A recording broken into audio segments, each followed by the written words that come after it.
Sometimes when you're driving down the road all by yourself, you begin to hear a voice that tells you need to look around, pay attention, maybe something isn't quite right. That voice is me. It's the voice of Gord.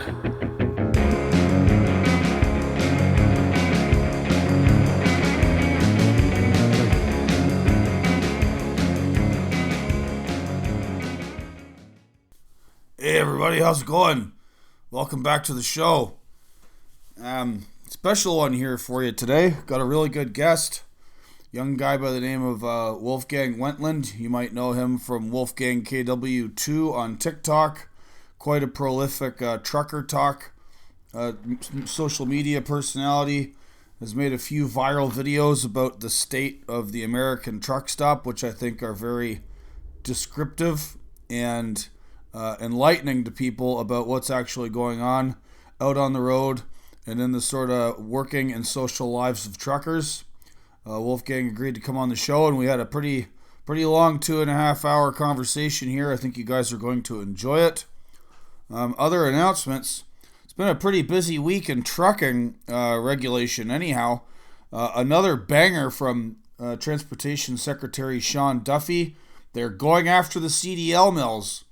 I might have to write something about this on my Substack here to sort of explain it, but most of my listeners understand that there's these dodgy truck driving schools that don't really teach you anything, and they've only proliferated in the last few years, especially downstream of a number of really poor policy decisions on the part of the Biden administration. The 2021 Trucking Task Force, which flooded the zone with migrants and refugees being issued licenses they should not have, and ELDT requirements, these entry-level driver training program that they announced in 2022, which has immediately been abused and allowed for all these scummy little schools to open up, as if truck driver training in America weren't bad enough already and producing really low-quality drivers. They just decided to make it even worse and make more of it. So Duffy's going after that. Major announcement here yesterday before recording this intro. FMCSA head Derek Bars has also announced that they're going to be doing something about all of the ELD backdooring, which is great because that's another major scam that allows for really garbage carriers to treat their drivers like indentured servants and force them to work 18, 20 hours a day. That's all good news. Whether or not we're going to see retroactive action on this, as in getting these guys with the bad CDLs off the road and the bad ELDs off the road, is another matter, but we shall see. This is all good news. Fantastic. As I've said before, Duffy's been one of the more responsive politicians, bureaucrats, head of departments, government officials, whatever you want to call them. This is just like, Duffy's just been coming out swinging to try and clean up the trucking industry since he's been placed at the head of the USDOT. He's been listening to all of us. This is all good news. We'll see how it plays out, but, hey, man, thumbs up. What else is happening? Yeah, my book, as you guys know, it's done. It's going off to the printers here soon. Pre-sales are open.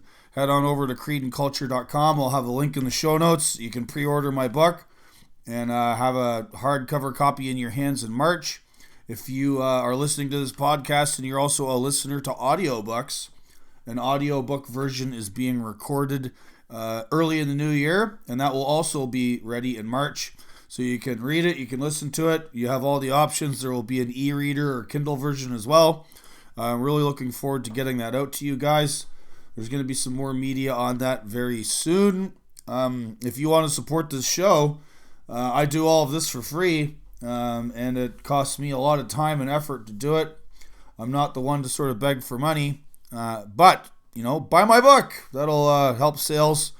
And if you want, normally I don't tell people to go to Amazon, but once the book is live in March, it's really helpful to get reviews, I am told, to help bump it up in the algorithm and get it in the faces of people. So anyway, enough about that. As always, if you want to, if you have any questions, comments, suggestions, corrections, or hate mail, send them to me, gordylocks@protonmail.com. Check out all the links in the show notes for Wolfgang and all of his socials, my book, whatever else. Go subscribe to my Substack, and let's get on with the show.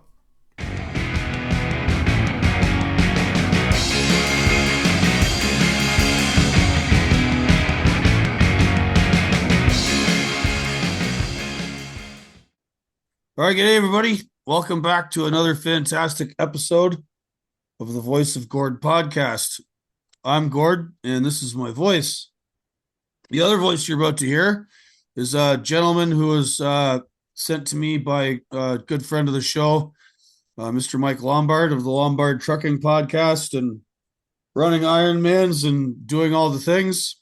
And sent me some TikTok videos from my next guest, who's likewise a trucker and has some very interesting and cogent observations from out on the highway, where I have not been for over 2 years since I was laid off from my last trucking job, as you all know.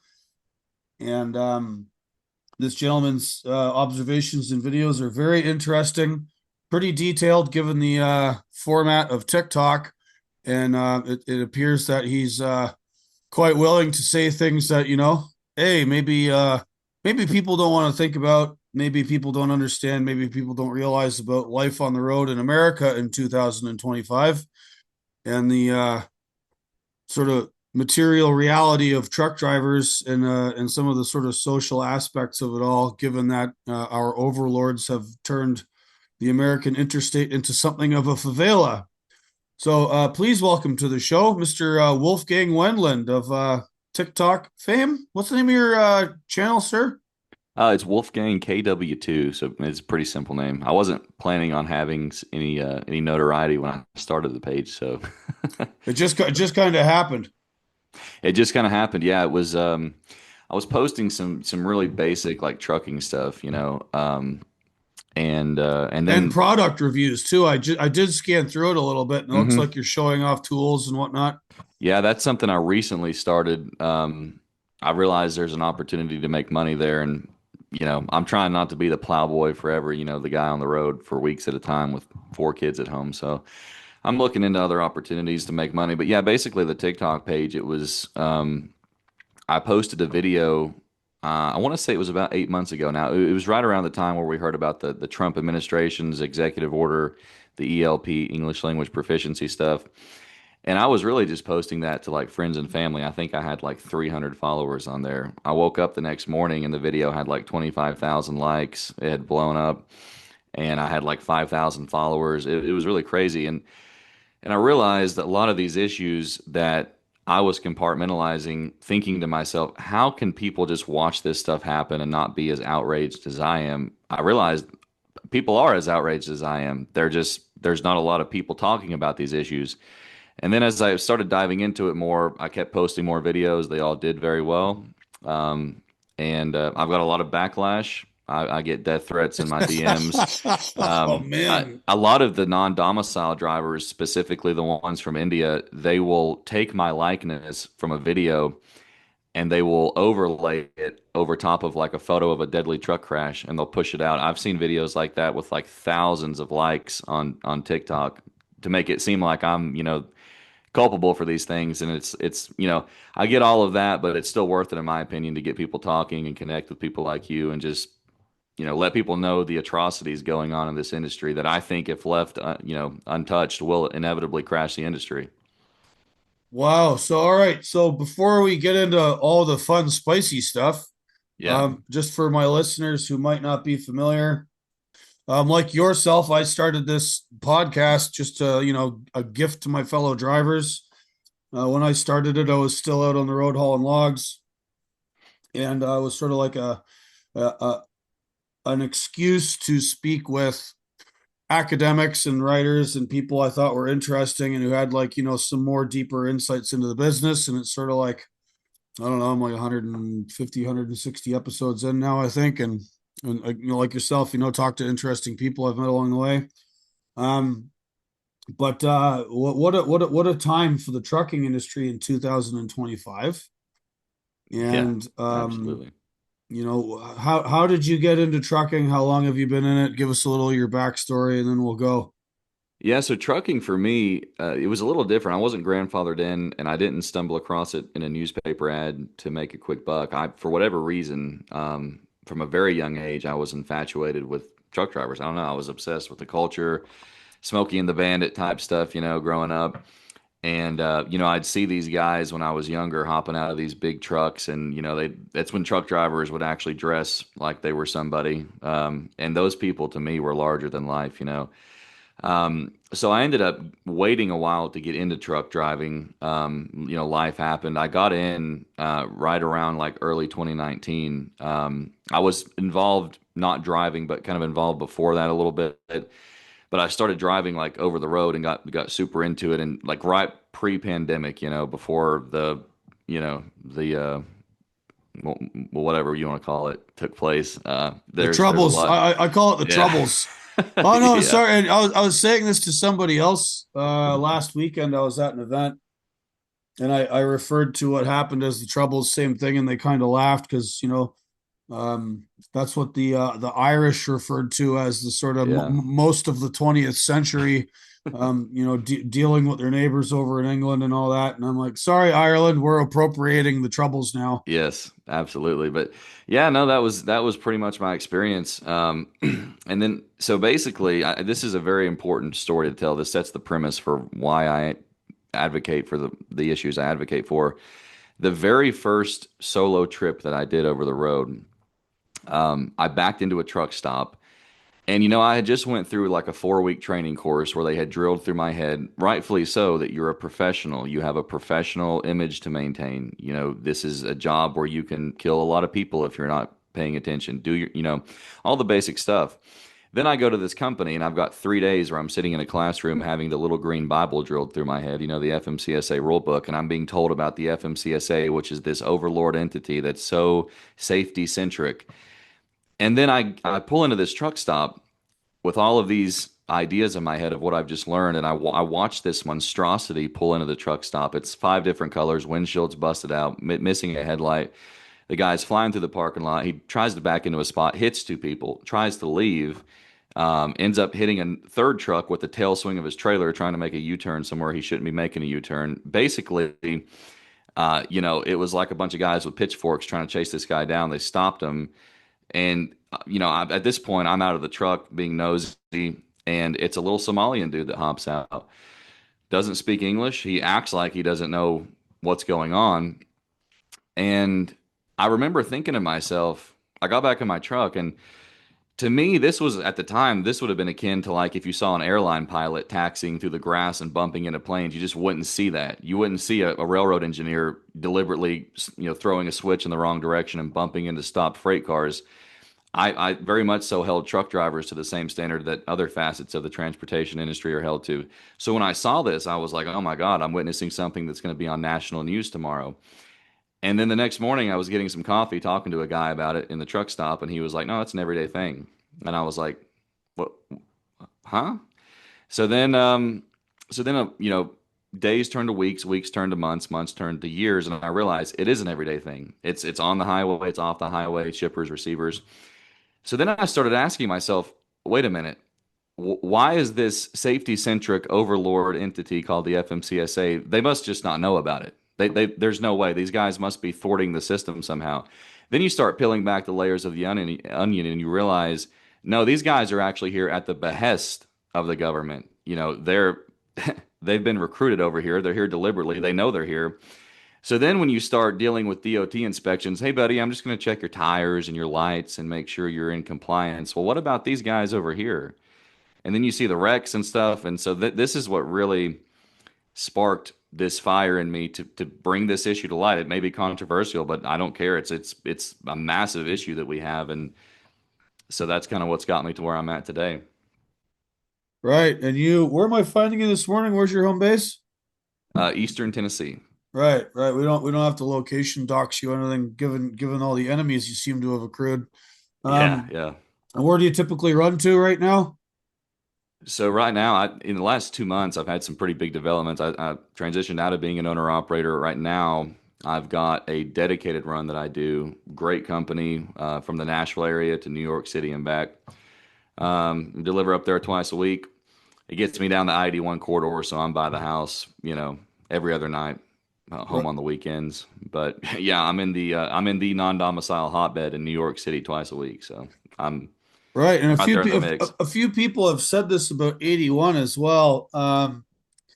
So I live not far off 81, but I'm up at the north end. Hmm. I'm about, as the crow flies, about 60 miles southwest of Syracuse. Okay. I don't get out on 81 any much anymore, but when I was logging, I was going to Cortland all the time, and so I would come from like the Catskills or down in Pennsylvania, and I'm just sort of humping along 81, doing my, if I'm going uphill, pretty slow, dragging the logs. If I'm on flat ground, 60 mile an hour, I'm a very slow driver. I'm an advocate for the right lane gang, save fuel, getting less accidents, all that stuff. Hmm. And I was sort of, I've been in trucking most of my life. Well, my entire life. My dad was a trucker, my grandpa was a trucker, all that fun stuff. And I was away in Australia and whatnot. And when I came back in 2016 and officially moved to the United States, got my green card, did it all legally, married Hmm. American. Yeah, yeah, yeah. I started noticing these sort of demographic changes out on the highway. And then in the last couple of years when I was hauling logs, it was like every truck that passed me was some piece of shit falling apart Volvo or Freightliner. Hmm. Half of them had Ontario or Quebec plates, but the drivers behind the wheel did not appear to have originated in Ontario or Quebec. You see the poor driving behavior and whatnot, but what's it? So what is it about further south on 81 that makes it more like this? I've asked myself that question a lot, and I honestly I don't know. Like, what are the lanes? Like, where are people coming and going from? If Like, you look at 81 as a whole, it kind of originates. You're at the end of 81 on the north almost, end. yeah. I'm at the beginning of it or end of it, depending on how you look at it on the south end. So you've got I-40, which dumps into 81, and then you've got I-75 that dumps into 40, not far from where 40 dumps into 81 in the Knoxville area.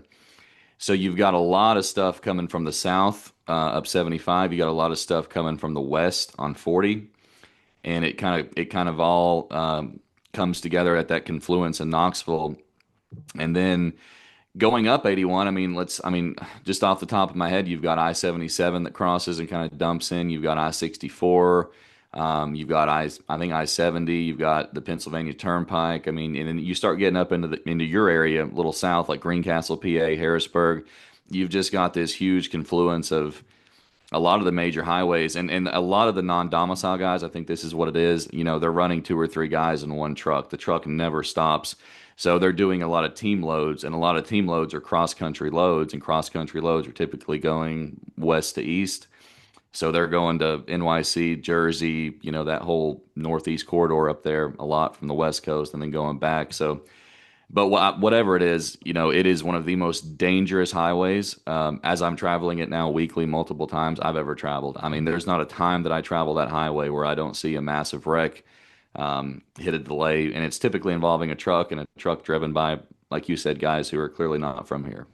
I get really, really TO'd when I'm stuck in traffic due to collisions because, as we know, it's all unnecessary. Most of the time, 99% of the time, it was totally avoidable. Yes. Yeah. And yeah, 81 is pretty busy. I haven't been down that way in a while, but last time I remember there's a stretch when you're coming out of Pennsylvania below Harrisburg, and there's a bunch of freight companies along there too, like LTL parcel freight joints. Yes. Yes. Yeah. Um, Old Dominion's another one. They got a big hub oh up my there. God, they've got a massive operation right along 81 there. They do. Yeah.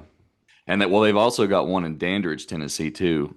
There's a lot of guys I think that, so Dandridge is like right before 81 starts. It's like right there on the cutoff where 40 kind of dumps to 81. So they've got that massive hub, and then you drive north and you've got that massive one. I think it's near the Greencastle, PA, Chambersburg area, somewhere up there. But yeah. And so you're going back and forth. And how long have you been on this dedicated run now? About 2 months now. Yeah, about 2 months. Okay, and it's serving your interest, getting you home a little more often. I think when we were talking on the phone one day, you said you were at an Amazon DC. Are you Mm. hauling dedicated Amazon stuff? No, so we haul for a dedicated customer out of the Nashville area. It's a plumbing product. But we do occasionally get back hauls. It's strangely enough, I thought it was a DC. This was a weird sort of one-off garage door in the back of a USPS facility that was shipping some product supposedly from Amazon to an Amazon. I mean, it was a legit load. It wasn't double brokered or anything, but it was a backhaul load I was doing. So when we get up there, they try to find us something to pull back to the Nashville area just to kind of, you know, help with the cost of logistics and stuff on the way back. But yeah, so it's a hodgepodge of stuff that I'm involved with as far as backhauls go. But yeah, that was And it's all van freight too, yeah? all van freight. Yep. Yeah, I took that job because I made a video about this trucking in 2025 because of all of the unqualified labor. I mean, they've stripped this job down to the nuts and bolts, dumbed it down so any old boob can drive a truck. And yeah, to be honest with you, you have to exploit some sort of niche if you want to make money in trucking and have it be worth your while. So me going to NYC, that was the niche. Nobody wants to do it. Um, I'm willing to do it, and they pay me very, very well. I mean, I'm a company driver, and on the trips up where I'm going to NYC, I can average 90 cents to a dollar a mile with the extra pay they give going up there. Plus, there's some driver unload freight. So those are like two niches that nobody wants to do because of all we got a lot of lazy slobs in the industry who just want to drive and stop and drive and stop. So it's worth my while, but it is stressful dealing with NYC, which is like the hotbed for the type of people we're talking about and the type of trucking companies we're talking about. Yeah, I interviewed Shannon Everett from American Truckers United. Oh man, almost seems like almost a Mm, year ago, but it was back in March, I think I released it. He contacted me via my Substack. Oh man, oh what way over about 18 months ago. And he was picking up what I was putting down with my writings, and he said, "Hey, mm, myself and my business partners have this research we're doing on." This was the first time I'd heard this term, non-domiciled CDL. So I was a little bit intrigued, and they had just launched their website, and you know, he was nowhere near as well known as he is now. And having meetings with USDOT, and like mm, Shannon's just mm. like whoosh, he's gone right for the fences. But anyhow, I have him on my show in March, and he's telling me about how all the freight lanes and stuff are working because he's been in trucking his whole life. He managed a company. He started with his dad. He had a pretty substantial trucking company down in Little Rock, Arkansas, and he's telling me about this non-domicile CDL thing, what it all means, what he's seeing out there, what it's doing to rates. And he specifically said that the coast to coast stuff, anything over 2,000 miles, he's like, American trucking companies aren't doing it anymore. They can't because the non-domicile guys, these sort of like no-name trucking companies, have just totally captured that market. Yes. Yep. And as you mentioned it, two, three, four guys to a truck. I always thought, when I was younger, I was a little bit more like lib oriented. Hmm. Live and let live. You Sure. know, I got no issue with nobody. We all get along. And over the years, I've come to find out that arrangement is only ever in one direction. Always. Yeah. What we're seeing now is that the rest of the world doesn't sort of hew to the kind of social and cultural standards we have. Hmm. And the two and three guys to a truck thing, uh, man, the how that all works would like make normal people who don't understand trucking, right? They don't understand the sort of like the lifestyle, the adversity, the stuff you have to put up with out on the road all the time. Hmm. And then, over the last few years, this introduction of everybody from around the entire goddamn world into the business, and you soon find out that like certain cultural practices and observance of social norms from some of these folks is just not how we do things. No, no, it's not. I mean, a brief little side story. I've heard now, by the way, this is, I think, a little more than anecdotal. I've heard this from about 10 different people that I know who do heavy wrecking services for commercial vehicles. The guys who have two or three guys to a truck, you know, these people are living in the truck. That is their home while they're over here.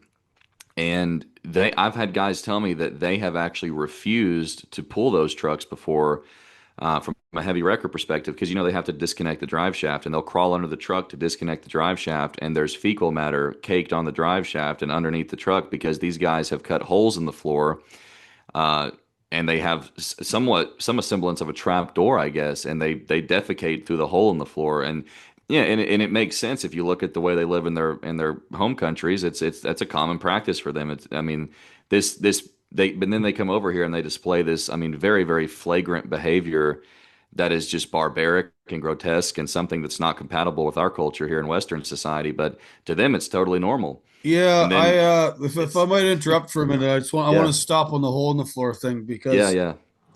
I remember hearing that 25 years ago when I first was starting to get into trucking, like, being out on the road and whatnot. You'd hear this stuff on the Yeah. CB, and like I say, back then, it'd be like, that's ridiculous. Who would do that? Like, this must be a lie. People must be making this up. This is like some kind of urban Hmm. myth thing.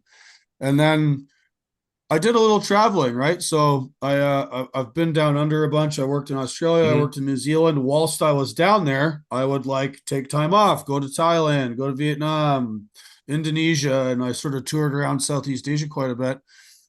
And then you realize, like, oh, when they do have toilets, it's like these squat things. Yes. Yeah. And anybody who's ever been to Vietnam, and I don't mean you went there in the 1960s for the war. I mean recently. Hmm. Um, Everybody squats. Like you walk down the street in Saigon or Ho Chi Minh City, there seems to be a shortage of chairs, and everybody like hangs out on the sidewalk or on Hmm. the side of the road. Like I remember driving around and like guys are like playing cards, and they're all sitting. They're all kind of doing this squat thing, right? Mm. And it's just this part of their culture, and that's fine. Whatever. Who am I to criticize? But that's also how their facilities are. And then you're like, oh well, that kind of starts to make sense. And in other places, they've got even less of it, right? I guess sub-Saharan Africa and Yes. Yeah. in India. I looked into this because there's a lot of Indian immigration into trucking, especially back home in Canada. And it turns out that those folks get made fun of, but it's actually based on something. And then you like look into it and you find out that Narendra Modi was, as recently as 10 years ago, was making nationwide TV advertisements extolling his citizens to use the 110 million new toilets that the government had built because they were Mm. trying to get people to stop pooping in the streets. Wow. And there's like numerous articles about this. And I was talking to a buddy of mine. So there's this sort of thing with, I used to hang out with, like, for lack of a better word, a bunch of hippie type folks. Hmm. I was one myself. Whatever, I had dreadlocks. I went to these psytrance parties. I went to Burning Man a bunch. Whatever, different time in my life. And my friend Andrew, who's a DJ and kind of a traveler type, he had been to India like 4 times, mostly to go to Goa, which is this place where Westerners go and hang out on the beach, and it has its own particular culture. But anyway, he was saying that, like, there's a reason that the Indians make the best incense in the world, because you're like walking down the street and you like smell something you thought you'd never smelled before, and you're like, ah! And then you like turn Yes. down Yeah. another street and then you find one that's even worse. And then you go down an alley and it's even worse than that. And you're like, he's like, yeah, they have to make incense because the place is vile. Yeah. It's interesting. I'll have these like videos that pop up on my For You page on like Facebook or YouTube, and there's a guy that I do follow. It's usually his stuff, and he's just a world traveler. He's went to Iraq, Afghanistan, India, all these different places, but he doesn't water down what he sees. And I mean, he shows these just mountains of trash, like it looks like a landfill, but this is like a city. And then you'll see like a little pool of standing water at the bottom of the mountain of trash filled with trash. You can't even see the surface of the water. And there's people bathing there. And then on the banks, there's people defecating on the banks. And it's incomprehensible for some, for people like us, I suppose. But and I don't care how controversial it is, it's no wonder that these people then become ubiquitous with these disgusting mannerisms when they come here to America. It's ingrained in their culture. I'm hearing all this stuff. And then, I'm on the road 25 years ago. And again, I thought it was fake. But then I do some traveling myself, and then I start bumping into people who tell me the same stuff. Like there's a guy that follows me on Twitter who is a tow truck guy, and he's like, "Yep, it's not an urban myth. Numerous times I've had to drag these guys off the side of the road, and I'll get there, I'll get underneath the truck, I'll see the mess, and I'll say nope and leave them there because I'm not dealing with this." Yes, yeah. So it's not an urban myth, folks. We're not making this up. Absolutely, yeah. And that's like I said. I mean, I think it's definitely. I have people tell me I'm just making it up. There's no way, but I also have people tell me that about a lot of the stuff we talk about because they can't even comprehend that these guys are here to begin with. But I'll Yeah, digress on that for now. yeah. So all right. So let's get into the economics of this, right? So as my friend Shannon said, these lanes are taking over now. The coast to coast, most of the coast to coast freight is now cornered by recent arrivals to America and various ethnic enclaves within trucking. Mhm. And the rates have been driven down so low because again, the truck never stops, and they're able to guarantee a certain on time delivery or whatever, which certain customers like. That's fine, that's market. But like the we have a team model in America, and there's always been team truckers around, and that's Yes. one guy, maybe his wife, maybe somebody gets along with, whatever, keep going. But like, you stop and eat somewhere, you use the bathroom, you have showers, you do the thing. But the whole like three guys to a truck, this is this like weird thing that only started with the recent arrivals. And I'm trying to understand why you need three people. Do you have any insight into this? Like, if you got two switching back and forth, that's fine. Maybe you have a full down bunk, maybe you're both clean and you get along, you can share the bed or whatever. But like, I don't understand the three or four people to a truck thing. Yeah, well, first and foremost, that's something people also think is a myth. There's not, there is. I've seen numerous truck accidents, one of which was a little west of Albuquerque, New Mexico, on I-40, like 5 years ago. There was four guys in full blown, the white robes with the headdresses, standing outside of the truck that I can only assume came from the truck. And now the only thing that I can think of is these guys are I'm going to call them pimps. They are the people who are orchestrating these trucking companies. They typically live back in these non-domicile companies, and they have these little servants over here that are running the companies, funneling the money back home, which is what a lot of these guys do. So the only way that these guys can have lodging is if they have a truck to drive, and they just pump people over here. And I think sometimes it comes down to just they don't have anywhere to go, so they just cram them in a truck with somebody else, and then I don't know how that works. I have team drove briefly, and it was painful enough with two people, so I don't know how that looks with three people, perhaps even four people. I don't know. I just know it does happen, and perhaps it could be because you've got two guys in the truck whose licenses are questionable. You don't, perhaps they're on the brink of being suspended. You want to have a backup and then a backup for the backup. That happens. But it's something that's very interesting. I don't know exactly what that is, but that would perhaps be my take on maybe why that is. Yeah, and you mentioned too they're sending the money home. So I, Yes. I Yeah. became I became aware of this term last year called remittances. Hmm. And I guess it's been a big thing in construction for a long time, which is something I also dabble in while I'm not trucking. Like Hmm. I work for a couple of contractors here in town right now, until I figure out my return to the road. Sure. Yeah, the money doesn't stay here, and in undercutting everybody, right? So as Shannon said, they've got a lock on these coast to coast lanes. Americans have no hope of competing. They're paying two guys each, possibly half, maybe less of what an American truck driver would make.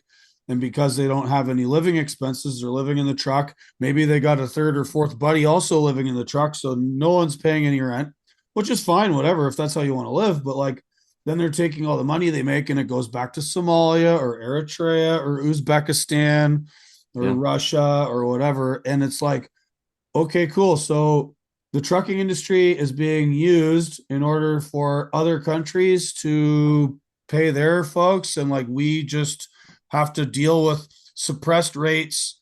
Um, you know, and we'll get to like your observations on truck stops, and I included one of your Mhm. rants in my book on truck stop, and one of my Yeah. chapters on truck stop culture. But like our the North American truck drivers social, cultural, workplace things they have to deal with in life is now like, you know, what? Like you have to deal with a bunch of practices and customs from people that are like, not up to our standards. Our truck stops are all plugged up with this, you know, with people that don't know how to drive, don't know how to back up, smashing your hood in, leaving garbage everywhere because that's what they do. And to your point about Hmm. the mountains of garbage, when I was in Indonesia, man, I was like, what?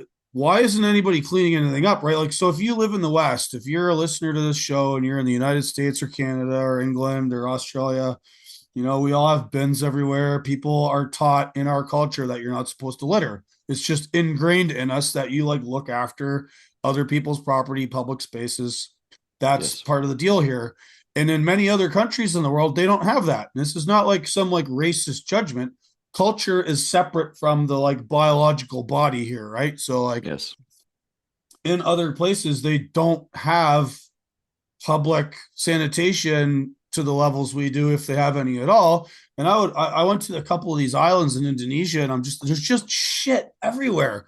Fucking plastic bottles, wrappers, garbage, construction waste. It's just everywhere. And the same Yeah. in Vietnam. I remember when I was traveling in Vietnam, this is like 2015. My wife and I are sort of doing the backpacker thing, and you'd see these great big huge billboards everywhere with like pictures of Ho Chi Minh and Stalin and Lenin, and they've got these like communist propaganda billboards Hmm. everywhere, and they're all well lit up and they're gigantic and you can't miss them. And then down on the street below them, there's just shit everywhere, and it's like Vietnam's a really beautiful country, and there's parts of it that they look after, and they have national parks, and it's not all a mess. But like you travel down like their equivalent of an interstate, and you've just got they've spent all of their money on massive communist billboards extolling the virtues of Uncle Ho, Yes. but pay somebody to like drive along and pick up all the trash and shit. No, that's not happening. Yeah. Well, and to your point about remittances, I was looking into this fairly recently, actually, just to see. And I think India was the number one receiver of remittances to the tune of like 125 or 130 billion dollars per year, something Yeah, like yeah. The that. latest statistics in 2024 was like, yeah, 100 and it was like 124.4 billion dollars in one Yeah. year, and like 3 or 4% of their GDP, which doesn't sound like much, but like 1.4 billion people. It's a lot of Yes. money. And Yeah, and if you go through the list of like the second, the third, and the fourth, I mean, it's like Mexico, China. You keep going, and it's like, okay, well, these are all of the people that are here driving trucks. Then you look, well, who's the number one sender? Well, it's folks from the U.S. Hmm. Okay. Well, where are all of those folks at? Well, the ones, we know the ones that come up and plan to lodge here that are typically coming across the southern border. They're living here. Their families are here. So they're not sending remittances back. I would highly doubt that. So it's obviously, I mean, you look at the U.S. has became the number one sender of remittances back to foreign countries, and I would wager, I'm not sure, but I would wager that at least like 95% of those senders are in the trucking industry. So that yeah, speaks volumes. yeah, I want to figure that out. And I've asked this question in a couple of articles I've written, and I posed it in my book because it's hard to get numbers on this stuff, right? Yes. One of, Yeah. one of, one of, the, one of the things like some of our critics and the people who don't understand what's going on out there are like, they've got spreadsheet brain. Unless some Hmm. investigation or some media organization has gone and counted the numbers, if they haven't done that, the problem doesn't exist, right?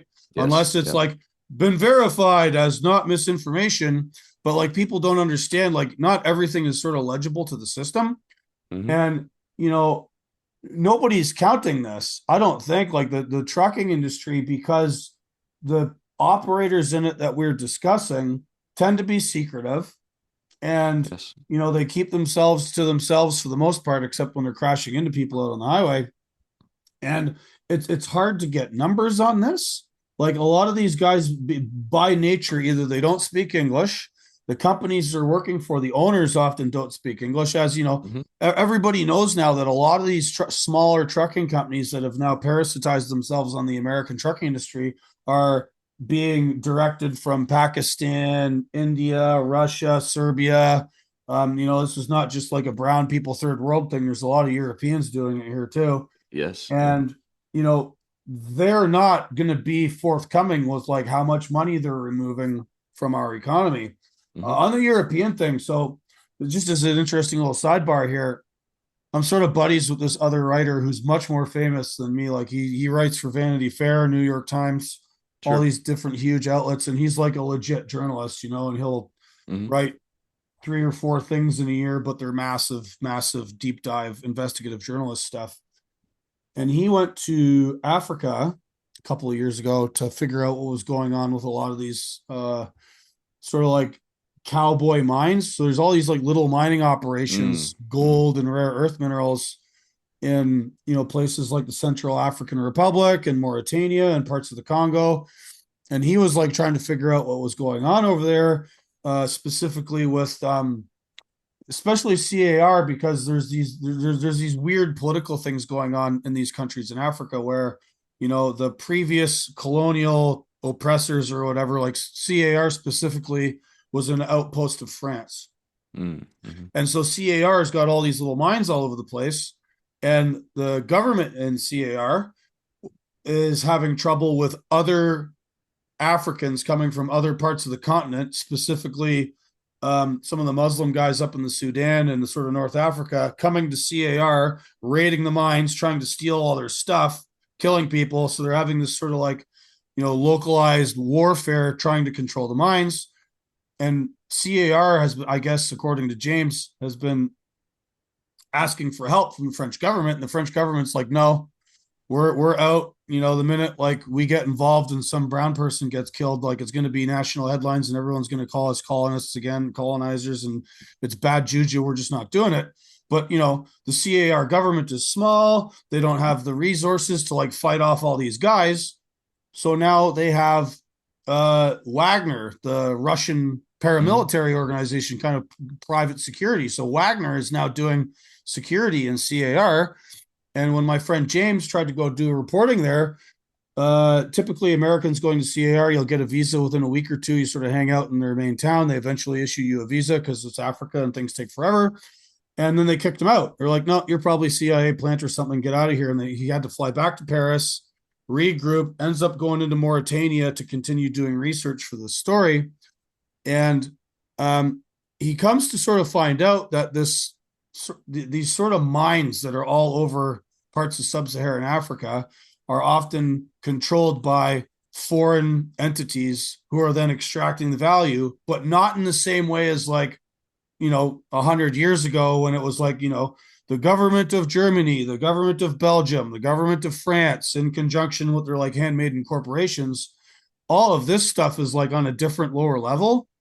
So there's Ukrainian gangsters, there's Russian gangsters, there's the Chinese government, there's South American cocaine cartels, there's all of these actors in Africa extracting value from these mines. And sort of one of the conclusions that James came to, specifically with the Ukrainians and Russians, is that they're taking that money back to execute the war in Ukraine, right? Mm-hmm. And so I have this theory, and I have no way of proving it. I don't know if the sort of Chicago Volvo mafia extracts the level of value out of the American economy to do this, but I do wonder, like, how much the strong solo Sergey meme, right, of all these sort of like Russian dudes trucking all across the U.S. Mm-hmm. How much of that's going back to like help Vladimir Putin do what he's doing in Ukraine? And again, I'm not taking sides here. Don't care. Not my circus, not my monkeys. But like, is that happening? Is money being extracted from the American trucking industry to execute conflicts elsewhere via all this parasitism? There's something worth looking into. It's very well worthwhile looking into. Yeah, I've thought to some extent of the exact same thing because like you said, this is not like a brown people issue. This is a massive issue with a lot of the European sects as well. And a lot of those guys, while they may not necessarily, though I would argue, I mean, these same guys are taking baths in the sinks at truck stops. And but it could very well be that we are subsidizing foreign conflicts with money that's being extracted from the American trucking industry. That's like you said, I'll I'll leave it up for interpretation, but I think it's something worth looking into. I do, and I think it's something that's probably definitely happening to some extent.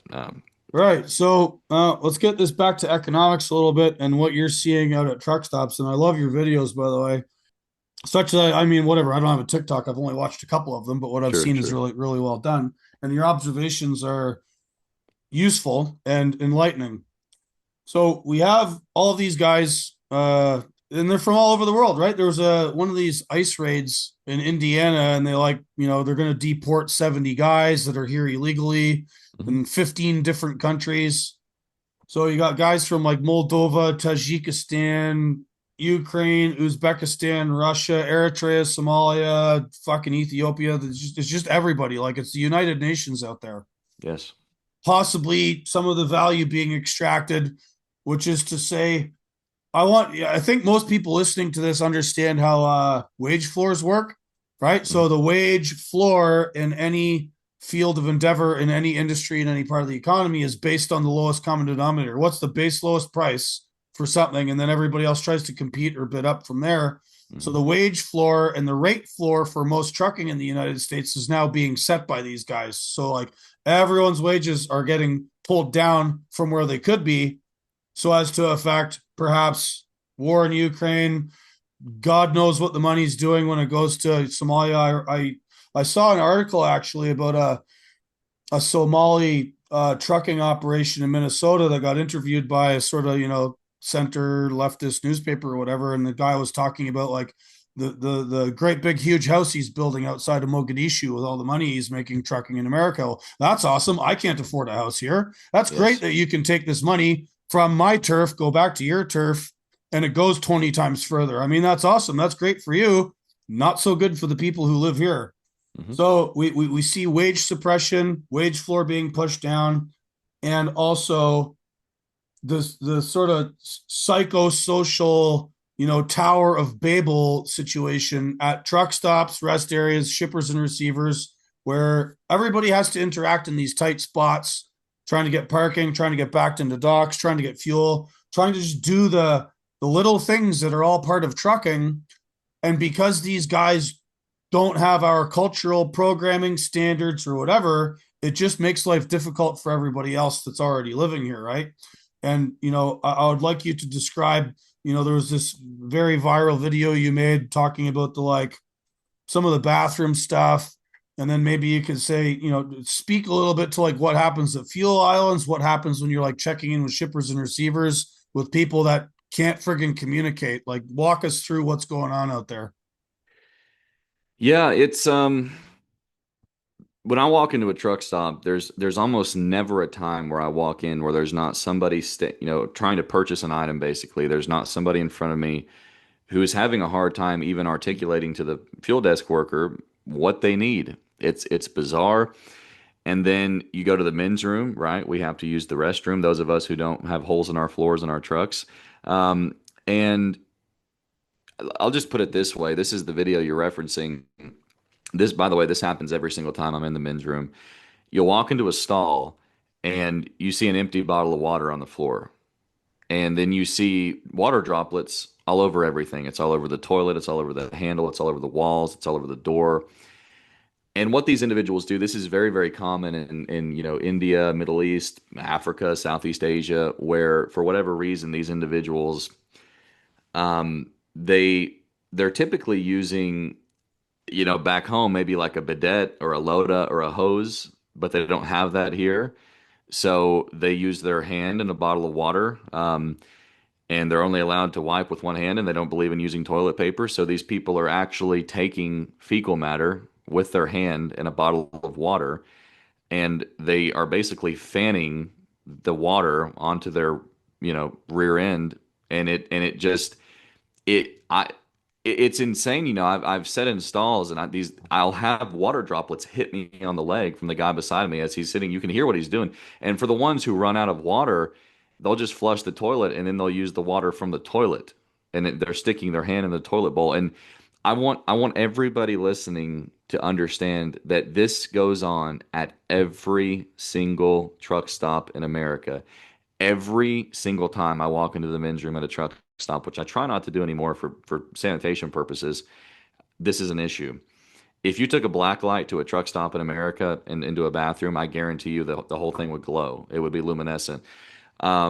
That is perhaps one of the biggest things. And then you have, the I believe I want to say it's I don't want to misclassify. I believe it's an Islam tradition to wash your feet often. And these guys will wash their feet in the sink. That's something else I experience on an almost daily basis walking Right. into a truck I, stop. I want to interrupt you just for one Yeah. second on the feet washing thing because, you know, there are people who are very accepting of other cultures and think that this is okay, right? Hmm. Whatever, I've seen other people, they do, they wash their feet or they like brush their teeth and then, like, Yeah. what's the difference? Who cares? But it's like, well, it, feet are kind of gross, Hmm. especially if you're like wearing flip flops in a truck stop parking lot. Yes. And, even if you want to be accepting of other cultures, and that's fine, guys, something else that truck stops have that everybody can avail themselves of are showers. And you can go in and you can have a full shower. You can not just wash your feet, you can wash your whole body. You can usually get it for free if you buy enough fuel. Yeah. Why are we doing this in a public sink where everyone's supposed to be washing their hands when if you go around the corner there's a shower and you can do your whole damn body and you can do all your business in there, but there's some disconnect with these guys why they're not availing themselves of the showers. Do you have some kind of idea what's going on there? I think it's cultural. Highly controversial to say, but I think it's cultural. I mean, if you look at a lot of the guys engaging in this barbaric, vile behavior, you look at the culture in their home countries, and this isn't a knock to their culture. It's just stating how it is. Showers are not a common part of their culture.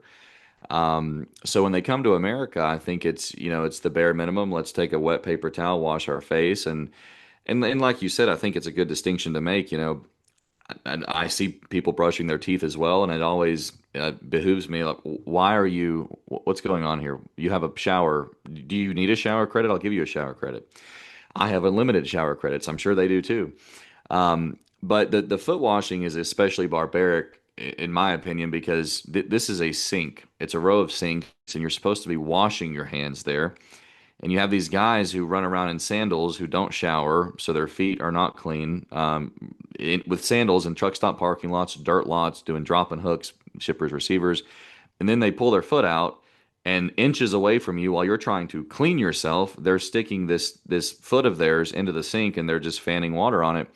And this I'll see guys that will park with their four ways on, blocking the entrance of truck stops, so they can stick their feet out the door and pour bottles of water on them to clean them. It's very bizarre. And then you bring the religious aspect into it as well, which kind of ties into this.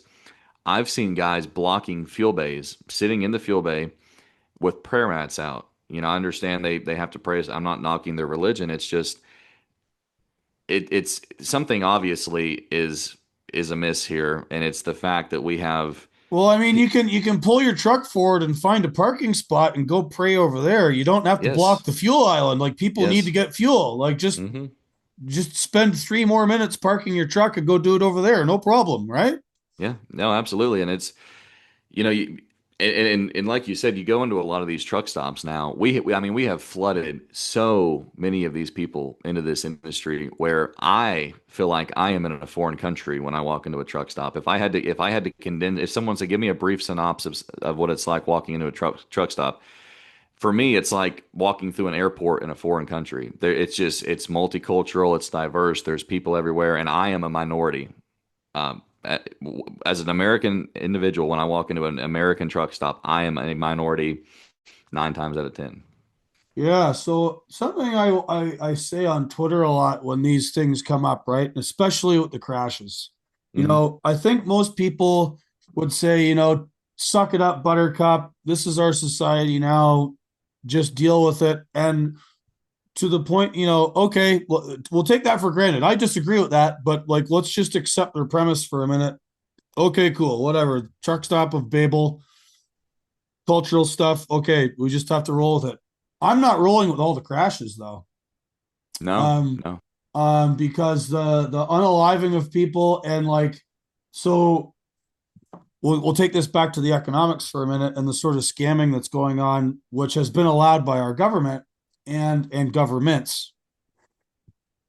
A lot of these guys do not have any driving skills whatsoever, and you can speak to this. You see it out on the road, like Yes. 81's a death trap. A bunch of our highways are death traps now, and like every single week, there's some new crash somewhere, and the media does their job. Usually, they don't mention the name of the people involved if they get arrested because oh no, I can't say that.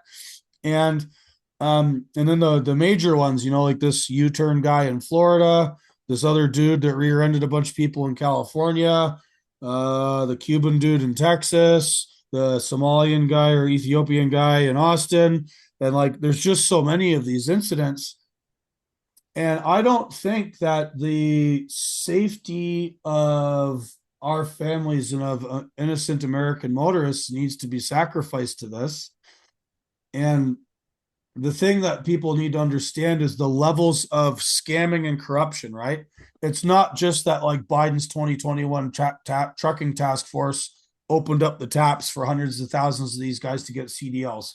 It's numerous states issuing these non-domiciled CDLs, lowering the standards, and then also the technology that allows this to go on, right? So like, okay, you can't read English, but you got some guy dispatching you from Chicago or St. Louis or Sarajevo or Belgrade or fuck knows where in Pakistan, and everything is being done in their own language. They'll have like some kind of like mapping GPS thing also in their own language, and they're sort of operating in this like, you know, for lack of a better word, their own ethnic ghetto, but along our highways. And because of the corruption and because of the issue of these non-domicile CDLs, there's no training going on whatsoever, right? Like most leftoids and people who would criticize us about our cultural problems will usually admit, yeah, safety is very important, but there is no safety with a lot of these people whatsoever. There's almost no vetting. We have no idea what kind of training they got, and because these systems are so thoroughly corrupted, there's no way of knowing. And then on top of this, the companies that employ them, often located overseas and with some kind of representative or something here registered to an apartment building somewhere in the US, it's almost impossible to get any accountability out of them. And they're not going to advertise or tell you the truth about what, if any, training programs they have, what, if any, compliance programs they have. And so we'll set all the cultural and wage suppression stuff aside. We got a whole lot of incompetent, fucking dangerous idiots out on the road there that are getting in accidents left, right, and center. And I guess you see this all the time on 81. So I don't know. Tell us about some of the unsafe stuff we see that's not just the high profile crashes. Hmm. Yeah, I mean, this is the caliber of this issue. It's not uncommon at all to see guys pull into shippers or receivers and ask somebody at the shipper or receiver to back their truck into the dock for them. So if you are that premature in your level of driving and the experience that you have, but yet these are guys who are in a truck with another person, you assume it's a driver trainer, then the other person is acting just as badly. I mean, I can think of one example. I was at a truck stop probably 4 years ago off of 81, exit 36 in Tennessee. It was a TA, and this guy pulls in. He's trying to back into a spot beside of me. So eventually, he holds up the parking lot for about 30 minutes. Another guy hops out. These are Indian individuals. He says, "Oh, I'm sorry. I'm the trainer." That's what I could deduce from what he was saying. Very broken English. He said, "I'm going to show him how to back in. Thank you all for your help." The guy pulls up, straightens his truck out, slides his tandems to the rear position, which, if you're trying to back into a narrow aisleway, all that does is extend the profile of your vehicle. Now you have more hood swing. And I'm sitting here, this goes on and on and on, and the guys just eventually leave. And I'm sitting here thinking to myself, this was the driver trainer. But it's an important keynote here that these individuals, I was attacked and lambasted recently by a large creator on TikTok for talking about this, but these individuals, they're not just driving the trucks, they're operating the companies and they're operating the truck driving schools. There was recently a guy, I believe, I want to say he was Russian, Serbian, something like that, in Philadelphia. He got busted for doing CDL bribery, operating a truck driving school. He was a state qualified CDL examiner, and so a lot of these folks, I think this ties into the unqualified thing. They come over here and they basically just have a free ticket to get a CDL. They're bribing their way in, or they're going to pass an exam where there's a kind of an unspoken agreement, like we're just going to pass the people. And I'll tell you firsthand, you asked about what I see. The behavior that I see on the road is behavior that I did not even display when I was at truck driving school. I at least had some semblance of how to release the brakes, how to hook up to a trailer, what the red airline does. I mean, these guys will pull up. I'll be at a shipper or receiver. I'll be standing at the guard shack and I'll hear a truck pull up and just, it's just dumping air out of it. Bald tires, you know, nowhere near compliance. And I'm sitting here thinking to myself, I just got a random DOT inspection on a 600-mile trip. How did this guy, I'll ask him, where are you coming from? Oh, I'm coming from Nevada. How did you make it in this from Nevada to here? What's going on? And then I'll try to tell him like, hey, do you not see the condition of your truck? You have a massive air leak. That's going to get somebody killed, if not get you killed. Oh, sorry. I don't know, brother. I don't know. And I'm just like, I feel helpless. I want to do something. I don't want to see someone's family get killed, but it's like, what can I do? Um, and unfortunately, these guys get out on the road. They're unchecked by the DOT for whatever reason, whether they're scraping under the radar, I don't know. And then these monstrosities, uh, these trucks they're driving, if you want to even call them that, they cause the wrecks, or these guys cause the wrecks. I mean, these guys watch TV going down the road. You see them up with their feet up on the dash while they're driving, and they're not paying attention. And the other part of that is these guys are not adhering to hours of service regulations. They're being driven into the ground. And when they run out of time, if you find a rare occurrence where there's one or two in a truck, when they run out of time, their foreign-based dispatch just resets their ELD, and they've got more hours, and they keep driving and driving and driving. So, um, and the atrocities I see, like I said, it's like let me put it like this to brief it down to one sentence. Go to a truck driving school. The maneuvers, the lack of knowledge that the students have on week one, week two, while they're tampering with the trucks, trying to figure it out, that is the exact behavior that 90% of my peers are displaying at shippers and receivers and at truck stops, specifically the non-domicile crowd. And I'm having to watch out for these guys so they don't hit and kill me in a parking lot, so they don't back into me. And by the way, that translates onto the road as well. These people are driving 80,000-pound trucks next to you and me and our families, and it's daunting. It really is. And they've got no idea what they're doing. And this is the thing: if you're sort of of a leftoid or progressive persuasion, and you're listening to this, like the safety angle on this is incredibly important. And these guys often are here on what would be politely described as a quasi indentured servitude arrangement, right? Like there's recruiters that work in other countries and say, hey, come to America, we'll put you in trucks. And a lot of them are doing it on tourist visas, and they'll literally get off of a plane. Some guy will pick them up, take them to a truck. They throw them in the truck, say, don't worry about it. Follow all these instructions. Work for 90 days until their tourist visa's up, and then get back on the plane and Yes. go home. Yes. And some of the other guys, that are trying to get visas, that are maybe trying to do it legally, these companies hold their visas over their head and say, look, man, if you don't want to work 20 hours a day, we'll just cancel your visa and send you home.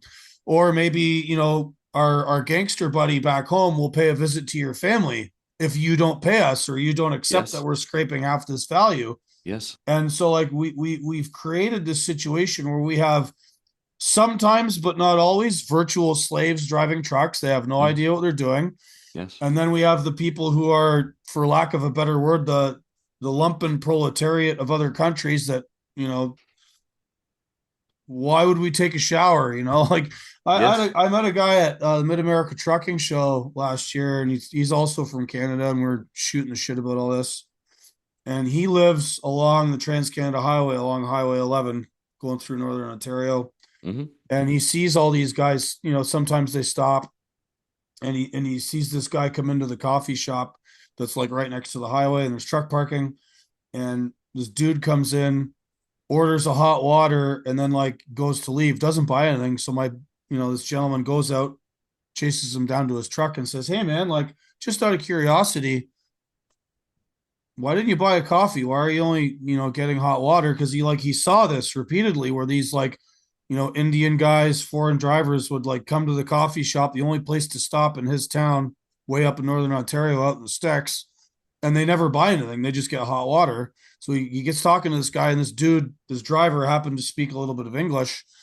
He's like, "No, no, no, I make coffee." So they have instant coffee in the truck, and the guy says, "You can't even afford. Like, do you not want to like buy a coffee, a sandwich, something?" He's like, "No, no, no money, no money."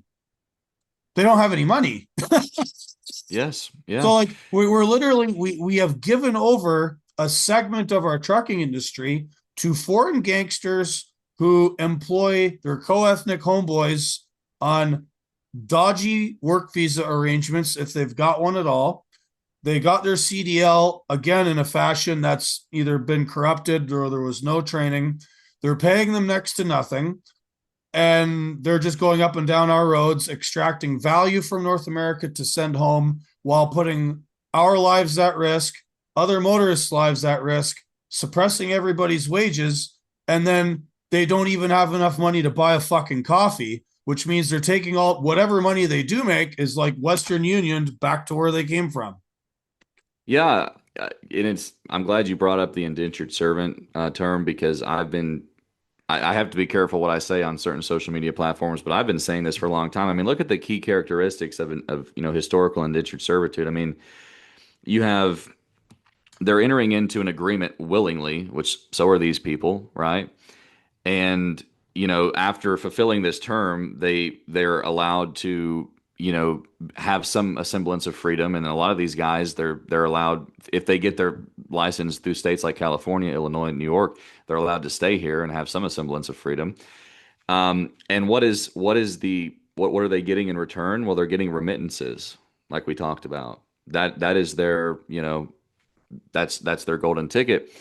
And so when we use the term non-domicile, we have to use that because people, and that's what people know today. But the term non-domicile, as it pertains to the trucking industry, is really just it's basically almost definitionally one for one with indentured servitude. It's just been rebranded because it's a little easier to push under people's noses when you hear the term non-domicile than if you hear the term indentured servant.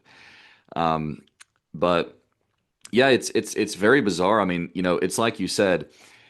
I actually, I did a video where I went, quote unquote undercover. If you have a Facebook account, there's all these Facebook groups with 150, 250,000 members. Oh yeah, See, I saw this was a great video. Carry yeah, on.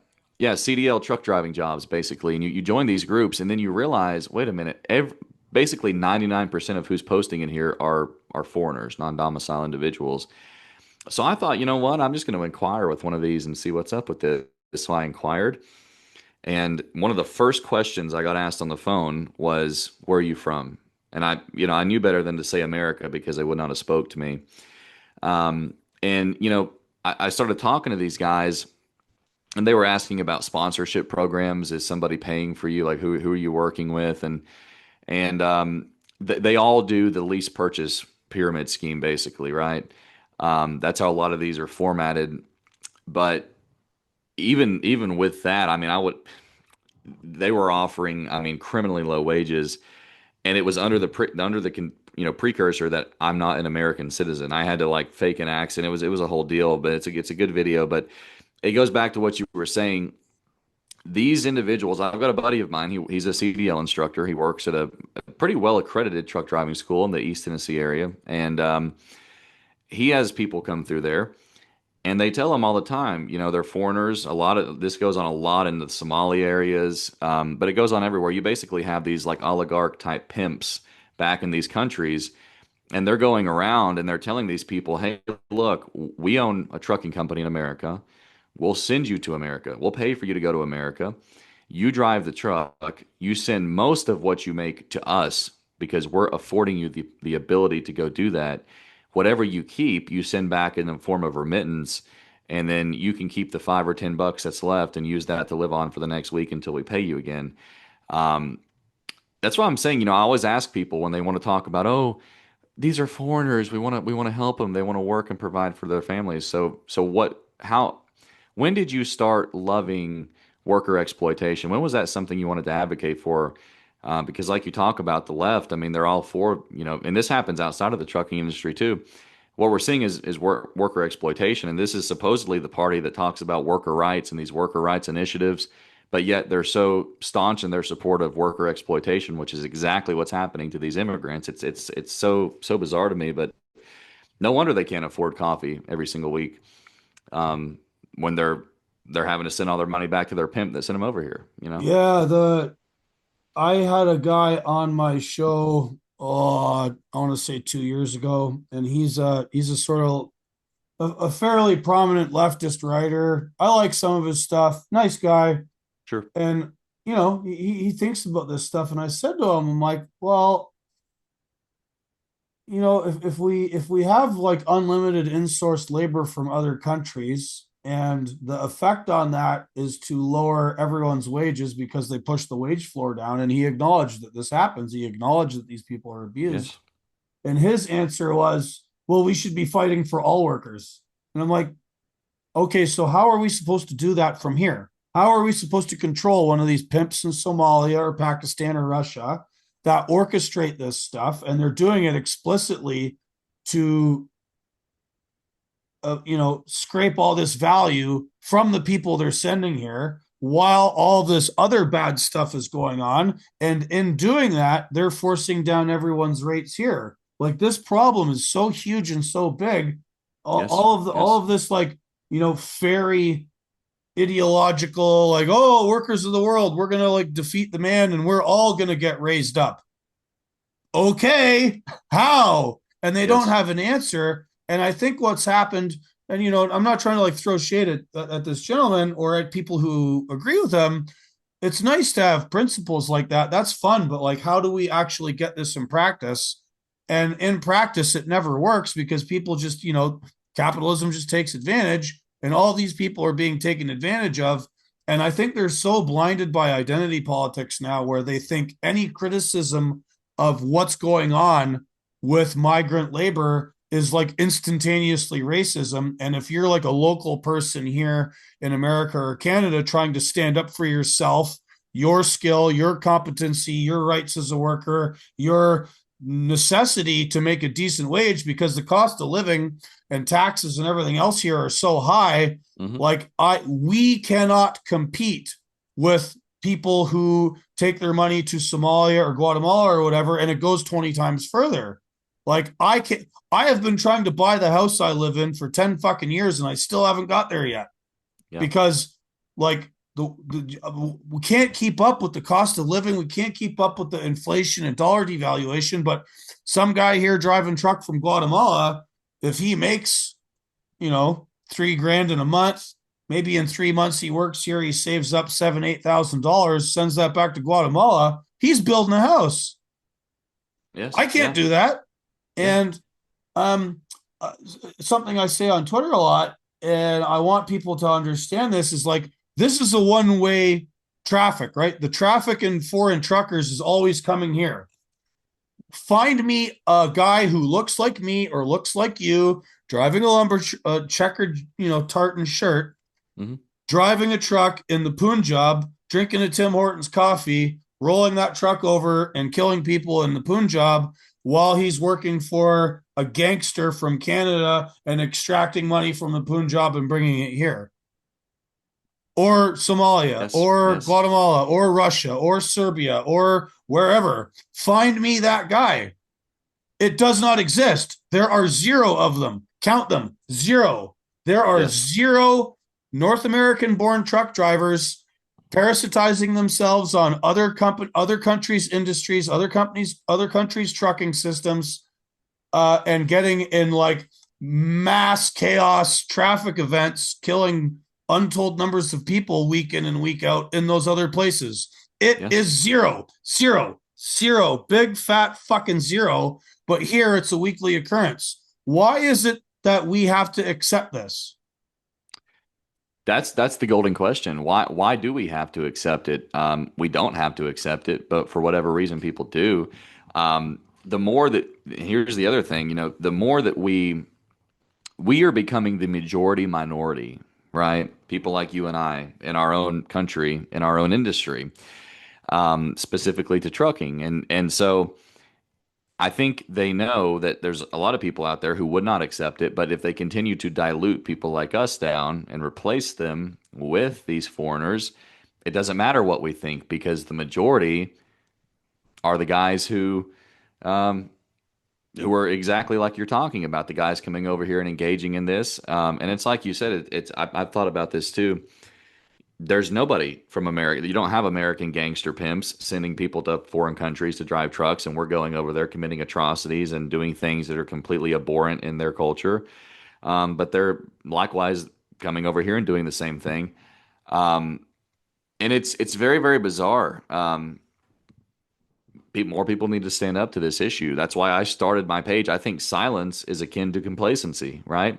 If we see these issues and we just sit back and we just say, well, it is what it is. And I see that a lot, and it really infuriates me, to be honest with you. No, take to social media, start talking about these issues, do whatever it is that you need to do. I would like to say reach out to state representatives, reach out to the people in the government. I mean, we have a seemingly competent administration right now as far as trucking goes. Hopefully, they can do some good. Unfortunately, one of the best rules that they put into place, the employment authorization document rule, has now been issued a stop because a guy that I interviewed last week, George Rivera, strangely enough, was solicited by some nonprofit organization. I can't remember the name off the top of my head, and said, "Hey, would you like to sue the DOT?" Because he made a video about how Utah was going to revoke his CDL. He had 60 days to relinquish it. California is doing this, by the way, which is shocking. And he said, "Yeah, sure. He has DACA status, I guess." And I made a video calling him a Trojan horse. That's how he and I connected. I said, "Look, this guy is the Trojan horse. This is the Trojan horse. They're trying to now take this one example of a guy who's been here for 40 years, supposedly can't get citizenship, and look at this guy. Let's pull on everybody's heartstrings. He's going to lose his livelihood, and let's use him as a Trojan horse to now abolish this rule that's going to get all the bad apples off the road." And that's exactly what they just did. Right. So now So we're back this, to square one. yeah. So I'm going to ask you a question now that touches on this situation, what we've been talking about, and then who's behind all this. Right. So this guy Jorge, I watched I watched the first few minutes of that video. I mean, whatever. He's a sympathetic case, but he's not everybody. Right. Yes. They're always Yes. making a rule for the exception. Right. Yes. The rule is made for the majority of the problem, which is gangsters in other countries feeding unsafe drivers here. This Yes. rule is not in intent and in purpose meant to attack guys like Jorge, right? Hmm. Whatever. He got brought here many years ago. I don't know why he's still operating on a non-domicile CDL or why he can't get like some kind of status. It seems like he's the guy who the system should allow to get figured out and made legal, right? Like, Hmm. let's set him aside for a moment. But cui bono, who's benefiting here? And so one of the things that like we can sit here and discuss the problems with these folks coming here all day. There's lots of them. We've just laid it all out. But who's benefiting from this? It's not just them. It's not just the gangsters that employ them. American companies are benefiting from all of Yes. this like third world indentured Hmm. servitude labor on our roads. Who are Yes. those companies? I mean, you and I know, but like for the benefit of listeners or somebody that might tune into this that doesn't quite understand what's going on here, someone is paying for this freight. Someone is having their stuff moved at these discounted rates and at risk to everybody else. Who's paying? Obviously Amazon's implicated in a lot of this. Hmm. You came up with this really pithy phrase about some of the sort of bigger operators, and then I also wanted to ask you a question about the power only, the sort of seeming increase of power only programs to the point where like you go on JB Hunt's website, they have a power only section, they have their own load board, Knight Swift, Werner, they're all doing it. And so it seems it's like, yeah, we're not the ones insourcing labor. We're just having subcontractors do Yes. it for us, right? Yes. And so This is yes. Yes. I wanted you to, what are you seeing out on the road, like as far as the increase in this power only model, what that looks like? Go. Amazon is the leader of this. They're the pioneering people involved. Every single Amazon Prime trailer that I see on the road, I am absolutely grounded in my belief, based off of what I see, that every single one, 99.9%, is pulled by a non-domicile individual. They've got the little dangly curtains hanging from their window. They've got their feet up on the dash. They're driving a beat up Volvo. Like when you Taped on name, they're a chameleon yes, carrier. yes, absolutely. So Amazon was, and we all know Amazon is a place that they've been forced to have to pay their employees a decent wage, even though they are the probably one of the most profitable companies in America. And I'm really, really, really glad that you brought up the power only thing, because if you look at these mega carriers, they sort of wipe their hands and say, "Oh no, look, we're not hiring these guys. No, no, no, we're not hiring." They can't hire them directly because the lawsuits would be massive. That's the reason they can't hire them. But what they do is exactly what you said. They do two things. The first thing they do is they create lending institutions that they fund, but they're technically a separate entity from the mega carrier. And then they're the ones lending these guys money when they come over here, which is subsequently putting them in trucks. Or they are pushing heavily the power only move, where they say, "Oh yeah, well we're not hiring them. We just broker the loads out, and if somebody calls on a load, I mean we can't help that. I mean we're not going to discriminate because they don't speak English."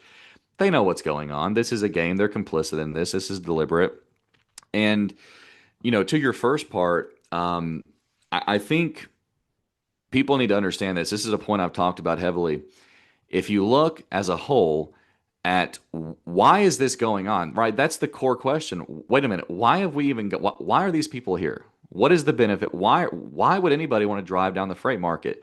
To appease the customers. Who are the customers?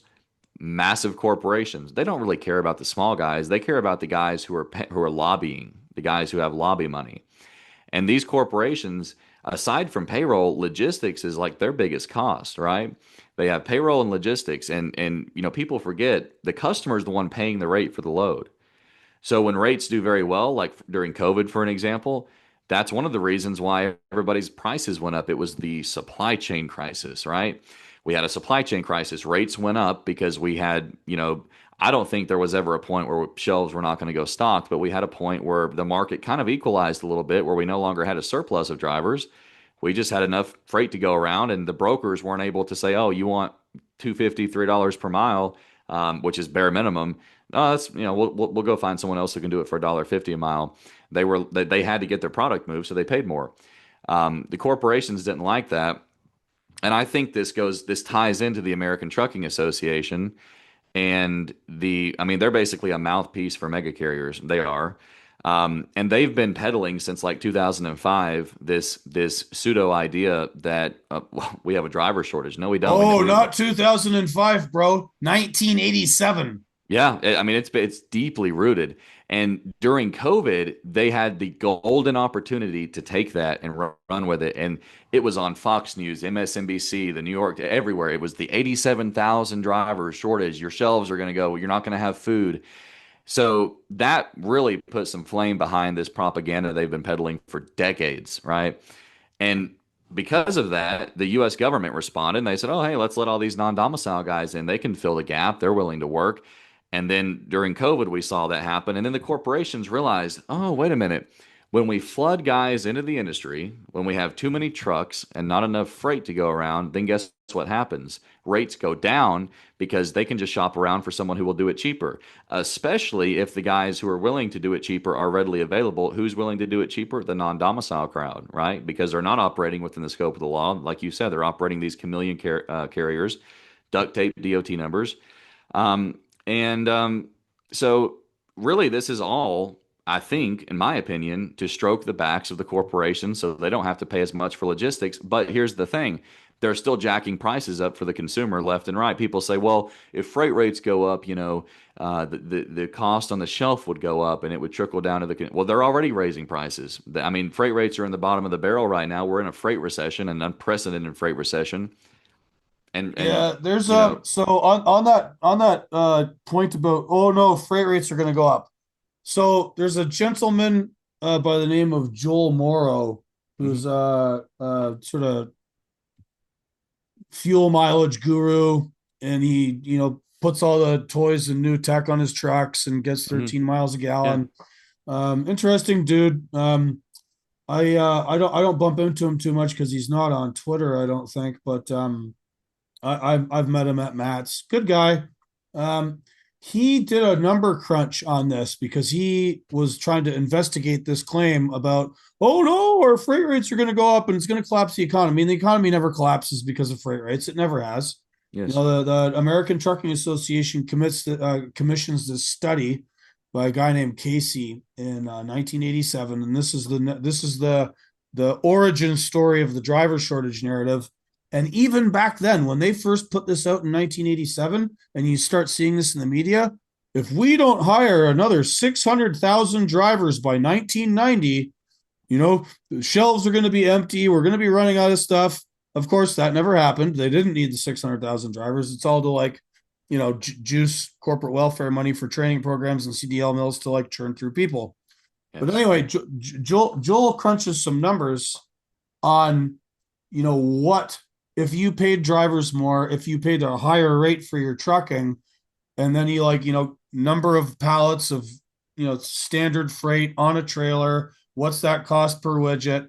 And what was the numbers he came up with? Somebody texted me this a little while ago. It was, I think the percentage was this, that if drivers were paid appropriately, you had a safe rate so a trucking company could make enough money to safely maintain their truck to the standards of, say, the state of California, who typically, unless you have a brand new truck, you're getting a fine for something. Pay a driver a wage that reflects the sacrifice being made of being away from home, working 60, 70, 80 hours a week. um, you know if you actually pay a trucker, an owner operator, to do this properly, it's like something like, at maximum, it's a 1.2% increase in their total freight buy.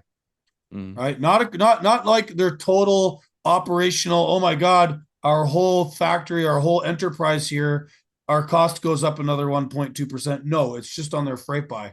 Um, yeah, 1.2% adds up over a long time. 1.2% that you save and put in your pocket on a multi-million-dollar freight contract. You put that money in investments, it makes you more money. I get it. I'm as good as the spreadsheet brains at seeing how margins work, but that 1.2%, when you don't give it to the truck driver and you don't give it to the legitimate trucking companies, and you give it to guys hiring Somalians and Uzbeks and mhm, Cubans and people that don't speak English, there's a phrase in economics called externalities, a term, I should say. mm, Externalities is when you do not internalize your own costs and you put them out on everybody else. What are the externalities in trucking that everybody else is paying in order to subsidize these morons on our roads, right? Your insurance rates are higher because all of these collisions and accidents and then the eventual lawsuits, that's coming out of the insurance companies' hide, not the trucking companies.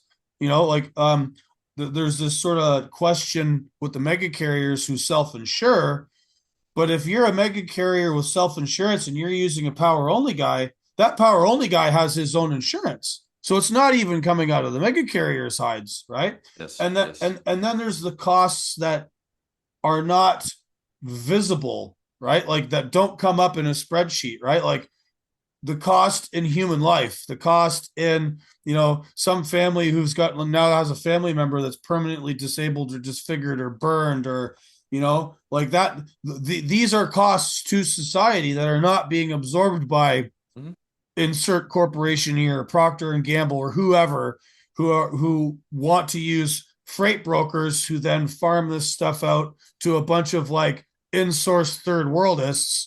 And okay, that's great. Your corporation saved on the margin over here on their shipping buy. What did that cost the rest of society? It's an externality, and nobody's accounting for these externalities. And it seems like the government just clearly doesn't care. You mentioned earlier that it appears that this administration looks like they're doing some correct things. You know, Trump executive order in April about the English language stuff, that's helping a little bit, nibbling around the edges. Mhm. But like, these guys aren't going to go quietly. And they have this new bill in Congress now, 5688, which says, oh, we're going to clamp down. We're going to make sure that the CDL schools are operating correctly. Everyone's going to have to get an English test. We're going to clamp down on these visas.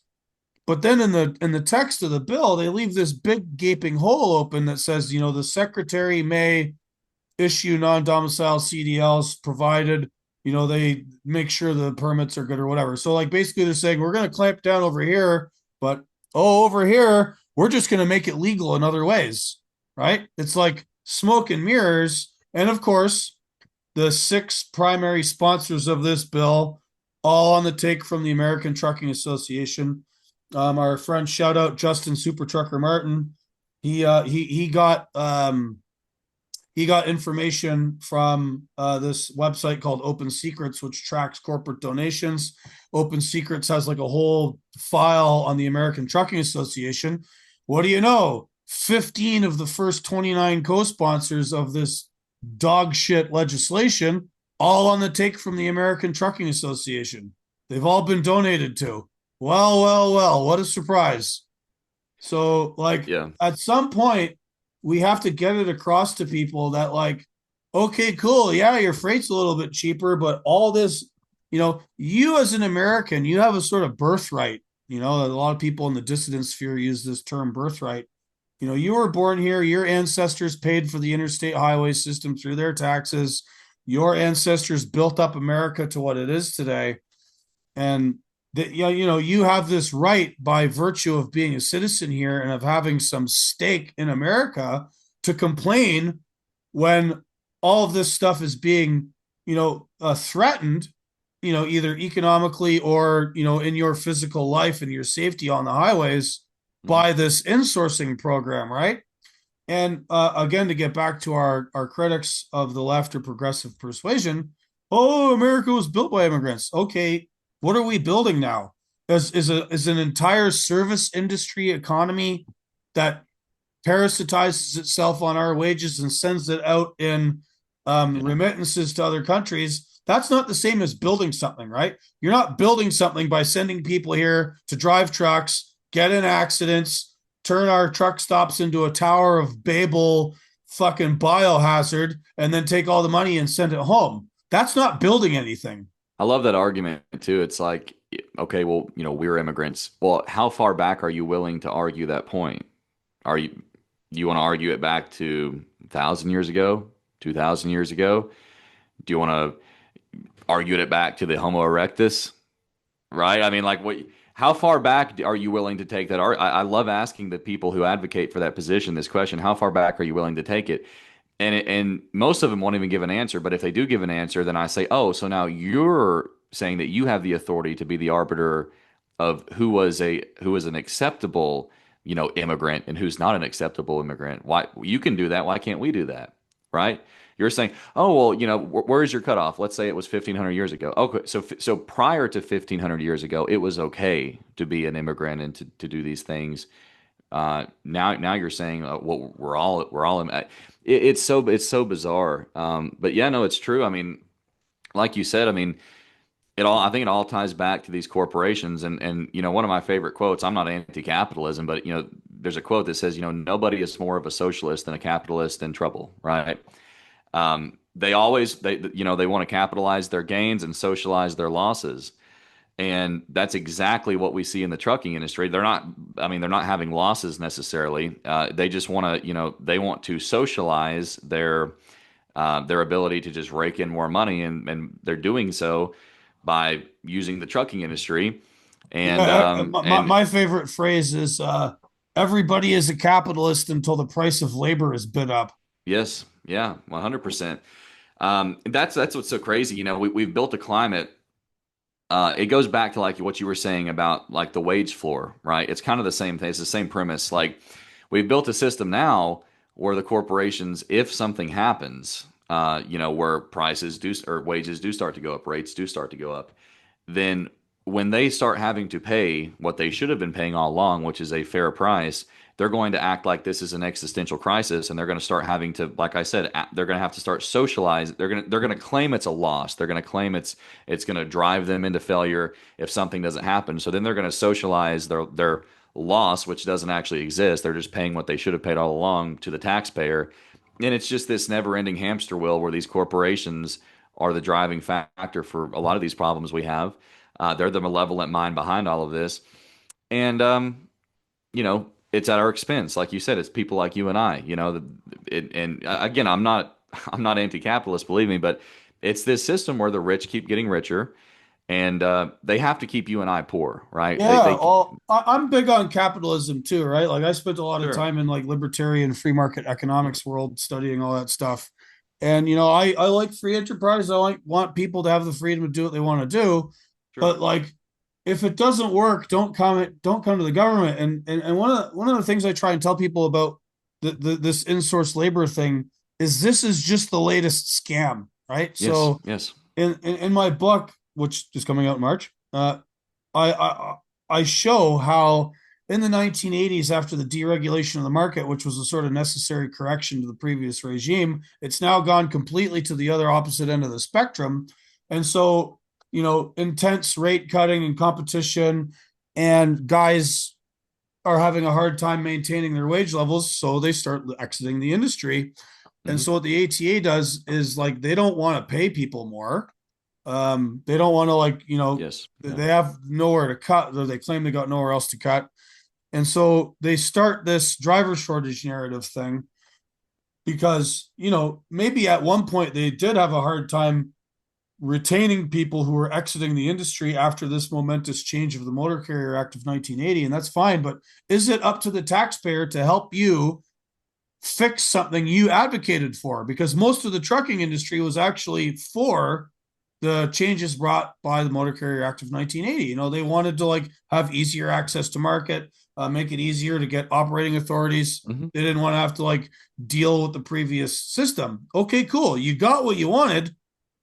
Operate within what you asked for, and they couldn't. So they come cap in hand to the taxpayer. And one of the arguments I've been making for years now is that the driver shortage narrative became a useful tool for them to start a corporate welfare system, right? Mm. So when you are constantly claiming that you need drivers, that there's a driver shortage, you go to Congress and you say, hey, we need more drivers, we need more drivers.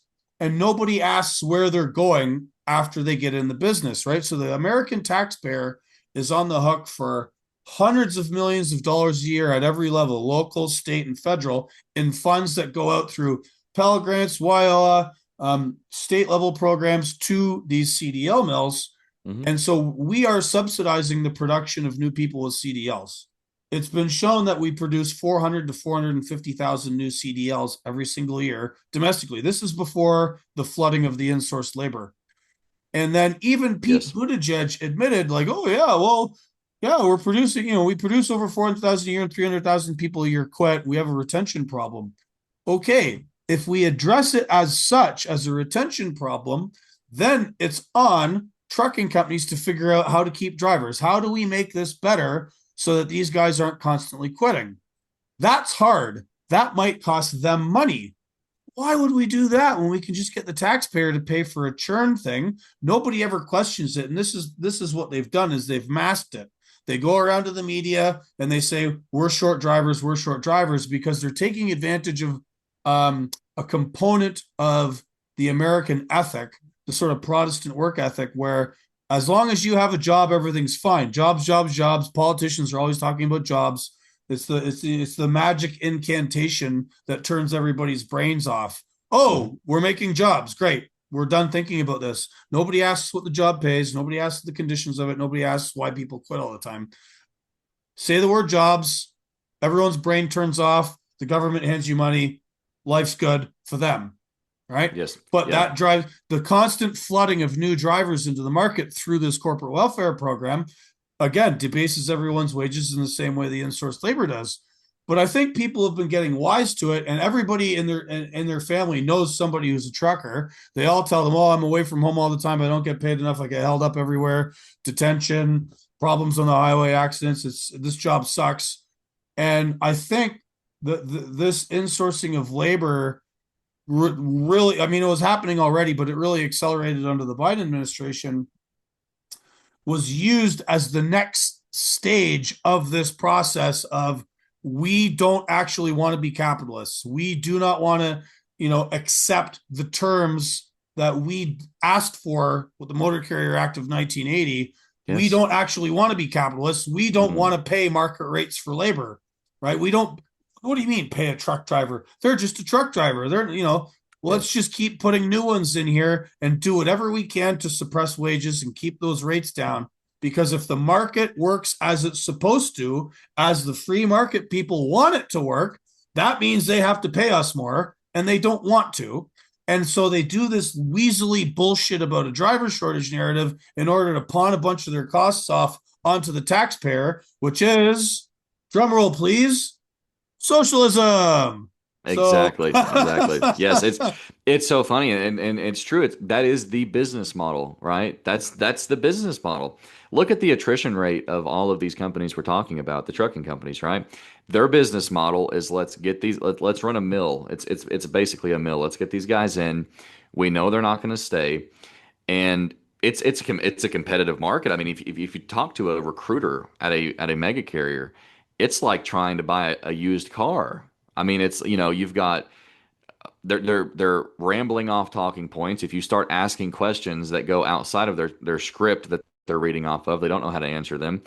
And their goal is to get people in, treat them as basically as much of it like an asset as they possibly can. That's why these guys quit. And then they have another mega carrier that comes in and says, "Oh, hey, you were working for those guys. Don't worry, they suck. Come work for us." This ruins guys' careers, by the way. I've talked about this a lot, because then within a first year, you've been at 5 or 6 different companies. JB Hunt told you they were going to be good. Then you go to Schneider, they told you they were going to be great. Then you go to Covenant Transportation and Prime, and you go to all these different companies, and they all suck. They're all trash. They don't pay well. It's criminal. I did a video like 6 months ago. It was another sort of like investigatory video. I called, I think it was Pam. I don't remember exactly. It was like 42 or 43 cents a mile they were offering. I called Swift. Swift was, I lied to him. I said, "Hey, I just gave him a random number. I said, yeah, I've got like 15 years of experience. Yeah, we could probably start you out at like 48 cents a mile." Like, that's the whole business model for these people. It's like, let's hire as low quality as we can so that we can, or as underexperienced as they can. That's why by the way, that's why they deliberately pay people with good levels of experience low wages, because they know it's going to deter them from taking the job. They don't want experienced drivers. They want low experienced drivers, because then that's their justification for why they pay so low. right. It's On that note, so again, I'm going to reference our friend Justin Martin. He Mhm. put this tweet up the other day about, there's another trucking TikToker or Instagram guy. I can't remember his name. I could probably look it up, but I don't whatever. I don't want to get in Sure. trouble. But this dude apparently has some kind of criminal record, dodgy background, and and has a lengthy career talking about trucking online Mhm. in various ways. And he gets a job at Walmart, and Mm. and Walmart is seen as like, once you're a company driver for Walmart, that's it. This is the keys to the executive washroom. They look after their own Yes. guys. Yep. Walmart famously back in the 90s was accused of like not treating their store employees very well, and a lot of their store employees are on SNAP and various other welfare programs because they can't afford to live anywhere. But they do look after their truck drivers. And Justin was like, I can't get a job at Walmart because, I've taken breaks from actually driving. I still have 15 years of experience, but because, he was doing his online stuff and working for Freight Waves, and he's got his little, this other businesses he's involved in, which is not driving, Mm. Walmart won't hire him. Justin is disqualified from applying for Walmart because of these breaks in his driving career. Yeah. But the thing is like, and I've seen this too. I've had my CDL for 28 years. I've driven in 4 different countries. road trains, ice roads, logging in New Zealand, heaviest, longest, most dangerous shit in the world. I've never been involved in a collision, never wrecked a truck, haven't got a speeding ticket in 20 years. I'm the guy that they would say they want, but they don't. They don't want me. And if you have gaps in your employment, if you like say took a break from trucking like I have, and I'm writing and I'm working construction and I'm doing this other stuff, if I go back to work for some other trucking company, they're gonna be like, well, what have you been doing? Well, I've been doing construction. Okay, but like our insurance company doesn't want you now. I'm like, okay, but what about like the fact I've been driving trucks since I was 18 years old? Well, that doesn't matter. So this very strange thing where people that you want on the road, the safest, most competent, experienced operators are actively discriminated against. Mhm. Or if they do get a job, they're paid the same amount of money as a rookie. There's this thing going on in trucking where like none of the economics make any sense. None of their stated preferences are actually visible because what they're doing is they're discriminating against the people they say they want. And I was talking to a guy from Cornell University about this because I'm trying to like get my book into the School of Industrial Labor Relations. And I bumped into this guy at the bar the other night and I'm telling him about this. I'm like, man, there's this like weird discrimination thing in trucking. What do you think about this? He's like, well, he said it sounds to me like there's either age discrimination or some other form of discrimination going on Yes, yes. where they don't want to hire you. He says there's actually he says, we would have to look into it, but it seems like there's an actionable, against companies that do this, there would be actionable cases. We could do something about this under the law.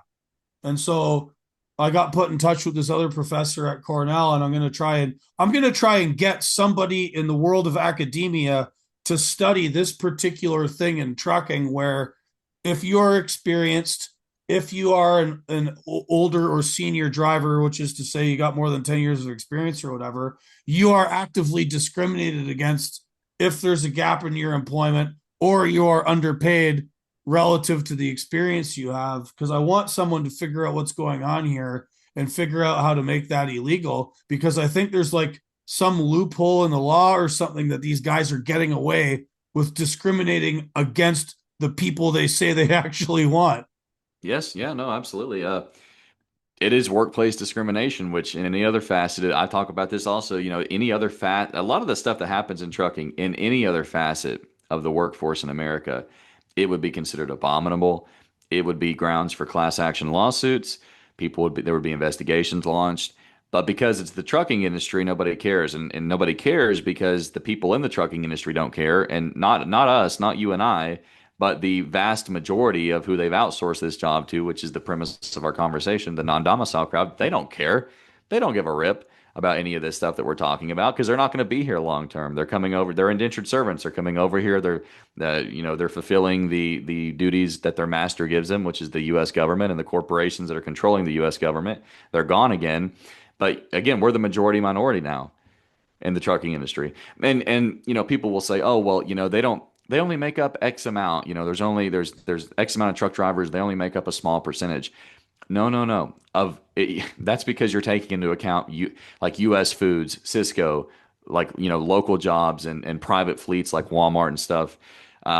We're talking about over the road trucking. We're talking about what makes up most of the freight market.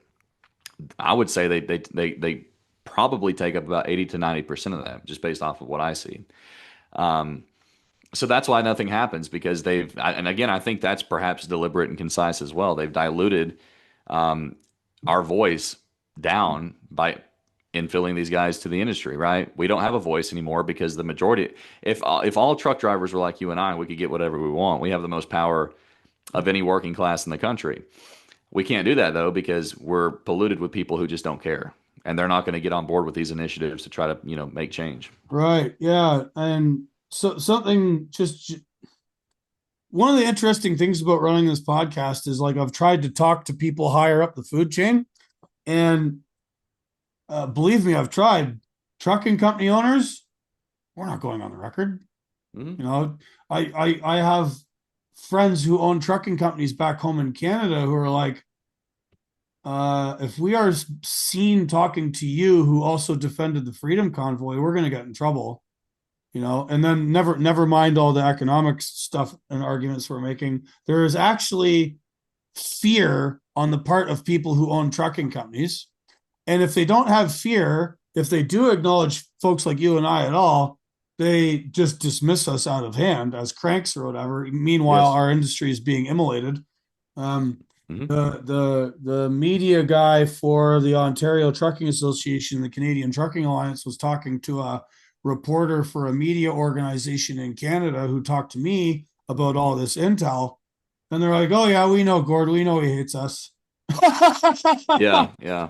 And it's like, okay, but like we all acknowledge these problems, but they won't talk about it in public. I will talk about it in public because who am I? I don't have a trucking company to lose. But Hmm. like people are legitimately afraid to discuss these issues, even as the in-source labor non-domiciled part of the market is putting companies out of business left, right, and center. You mentioned Pam. Pam was like in Freight Waves a couple of weeks ago. Like their earnings calls are like all gone. Like these guys are losing money left, right, and center. And the state level affiliates of the ATA, I'm hearing whispers of this from various folks that they are really annoyed with the federal ATA because this program they started under Biden of flooding the industry with the third worlders is it's eating their lunch, and they are going out of business and they are losing money. And there's these like big trucking companies, 400 trucks, 500 trucks, 800 trucks, 1,000 trucks. And then some of the mega guys are in trouble now because this monster they've created is now eating them, Yes, but they yes. still won't say it on the fucking record. They're cowards. I'm sorry if you're listening to this and you're a trucking company owner or a dispatcher or manager and you see all this stuff going on and you know it's true. Why are you leaving it to Wolfgang? Why are you leaving it to me or to Shannon Everett? Where are the people with the power and the money and the history to lose? I wrote this thing on my Substack a couple months ago about, you know, you guys have a heritage. If you work for some trucking company your grandpa started in the 1950s or 60s, you got multi-generational trucking companies. They're either going out of business or they're being absorbed into larger corporations, right? They're getting like, there's this outfit from Canada called Transforce, TFI, who are like an income fund that started buying up trucking companies in Canada 25 years ago. You know, anybody from like a small guy with like 30 trucks up to people with hundreds. And now Transforce Income Fund is the biggest trucking operator in Canada, but they're just corporate fucks and they're run by suits. Now I think they're up in with doing stuff for UPS. And so your choices now as a family run trucking company that has this heritage that your whole family's been in the business for decades. It's either get run out of town by foreign gangsters or get consumed and consolidated with a bunch of suits like TFI. And like, are any of these people going to stand up for themselves? Are any of these people going to say, "Look, man, like we have this thing we built up and we'd like to keep it"? Like, stand up for yourselves. And I don't see anybody who is in an ownership position in trucking doing any of that. And in fact, they fear talking about it. It drives me nuts.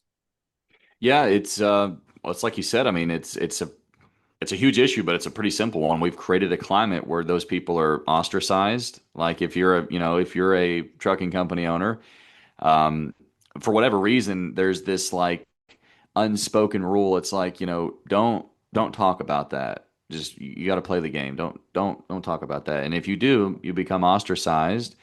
You get ridiculed, and um, but these people need to realize.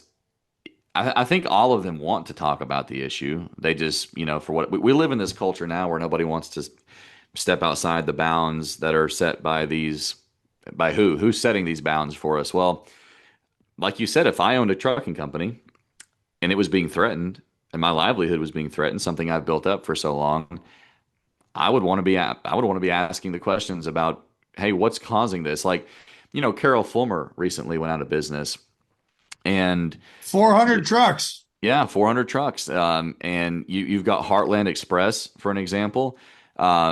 it's so funny. Heartland Express, I had a friend work for them about 2 years ago. They had this slogan, "Debt Free Heartland Express." That was an advertising slogan they used. They're not in debt. They paid their drivers criminally low wages. They had this like minimum weekly payment of like $1,000, which you never broke, by the way. They made sure you never broke that threshold. So $1,000 a week is all you're getting. You're on the road. And now we're finding out that the only reason they were profitable during the last fiscal year, the previous fiscal year, um, was because they were selling equipment. So it's like you said, it's this monster that all these companies have created is now starting to eat them as well, and they still won't.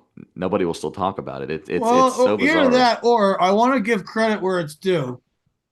They're beginning to talk about it, but in a weaselly way. So back home, the Canadian analog to the American Trucking Association, there's the Canadian Trucking Alliance, and then there's the provincial Hmm. guys, OTA, BCTA, and they are complaining about this thing called Driver Incorporated. They call it Driver Inc.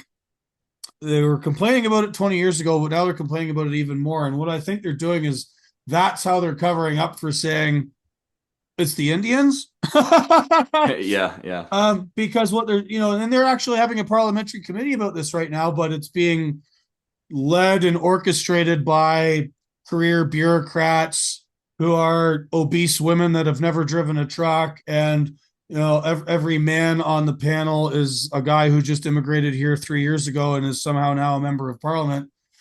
And, they talk about it in these weasel words, like, yeah, these guys are costing the taxpayer money because, they're running their drivers as independent contractors. And, that's a problem. That actually exists. But who's doing it? They Yes. never say who, which I think is criminal because, like, if we knew who, we could do it. And then the Canadian Broadcasting Corporation did this investigation about a year ago, last October, into these like dodgy ass truck driving schools that hand Class A licenses out to whoever. And, they blur the faces, but you can hear the accents, and it's always the same accent. And Yes. every single one of these trucking companies is in this one suburb of Toronto that's like 70% people from this one very small part of India. And but they never you can't say that. You can't Yeah. say who, you Yeah. know. And you see this now in Australia too. I have a bunch of homies because I work down there, and Hmm. I know a guy who runs a great podcast down there, Mike Williams, and they're having this now too. They don't call it Driver Inc., but it's basically the same issue where drivers are being hired on a contract basis, not as employees, and it's same crew from the same country running the same junk equipment, doing the same thing, cycling guys in and out of trucks. It takes them longer to do it in Australia because Australia has a graduated truck licensing system, which I would like to see brought here, but they're somehow scamming that as well. Hmm. Um, and then you've got the like 1099 thing here in the US, which looks a little bit different. Like all of this stuff, all of this same scamming is going on in all these Western countries, and it's mostly the same guilty parties everywhere. But again, if they talk about it at all, it's the independent contractor model, Driver Inc. We have to clamp down on that. Okay, but that doesn't address the problem. That only addresses the like technical employment relationship that's being used here to Hmm. scam the government out of tax money. It doesn't do anything to shut off the flow of people who are doing it. It doesn't do anything about the dodgy financing arrangements by which these guys are getting trucks. It Hmm. doesn't do anything to cut off the CDL mills and the bad truck driving schools or the corrupt government agents who are giving these people licenses. The Hmm. way they talk about it is only about like taxes and, oh, these guys are like out competing us, which is true, but they're able to do it about all of this stuff that's not addressed by only calling it driver anchor independent contractors. They're not looking at it holistically because, oh no, if they start looking at it holistically, now we're talking about no words, and maybe, people will call us the R word in the papers, and then our life is over. Yeah. Well, it ties into this bigger issue that we have right now of like cancel culture. Everybody's worried about we've got to dance or, it's kind of akin to this idea of like you get on TikTok and instead of saying the word gun, you're supposed to say pew pew, or instead of saying someone was killed, you're supposed to say unalive. I was just having a conversation with a buddy of mine about this like 2 days ago. I said, we're all grown adults. At what point did we degrade ourselves to where we're allowing, most of these cases, foreign owned companies, whatever, Facebook, Meta, Instagram, to tell us the type of language that we can use? Oh, it might be considered hate speech, like you said, the R word. Like, it is unfathomable to me that we have reached this point in society. But I think that's what it is. Like you said, I think these people are afraid of coming out and saying anything because, God forbid, somebody might call them the bad words, the R word or whatever it is. And then here's the question these people need to be asking: is the potential of that happening more detrimental than the consequence of you remaining silent? You Right. Well, know? this is it. Like, and I hate to. I keep thinking of 1984 by George Orwell, right? And I was Mhm. taught, like, I was made to read 1984 when I was a kid in school, and we were all taught to, like, oh man, those Soviets and those totalitarian and authoritarian countries, we don't want to be like them. What is it we're living under now? Is it's just masked in different terminology and it functions different, but the outcome is the same.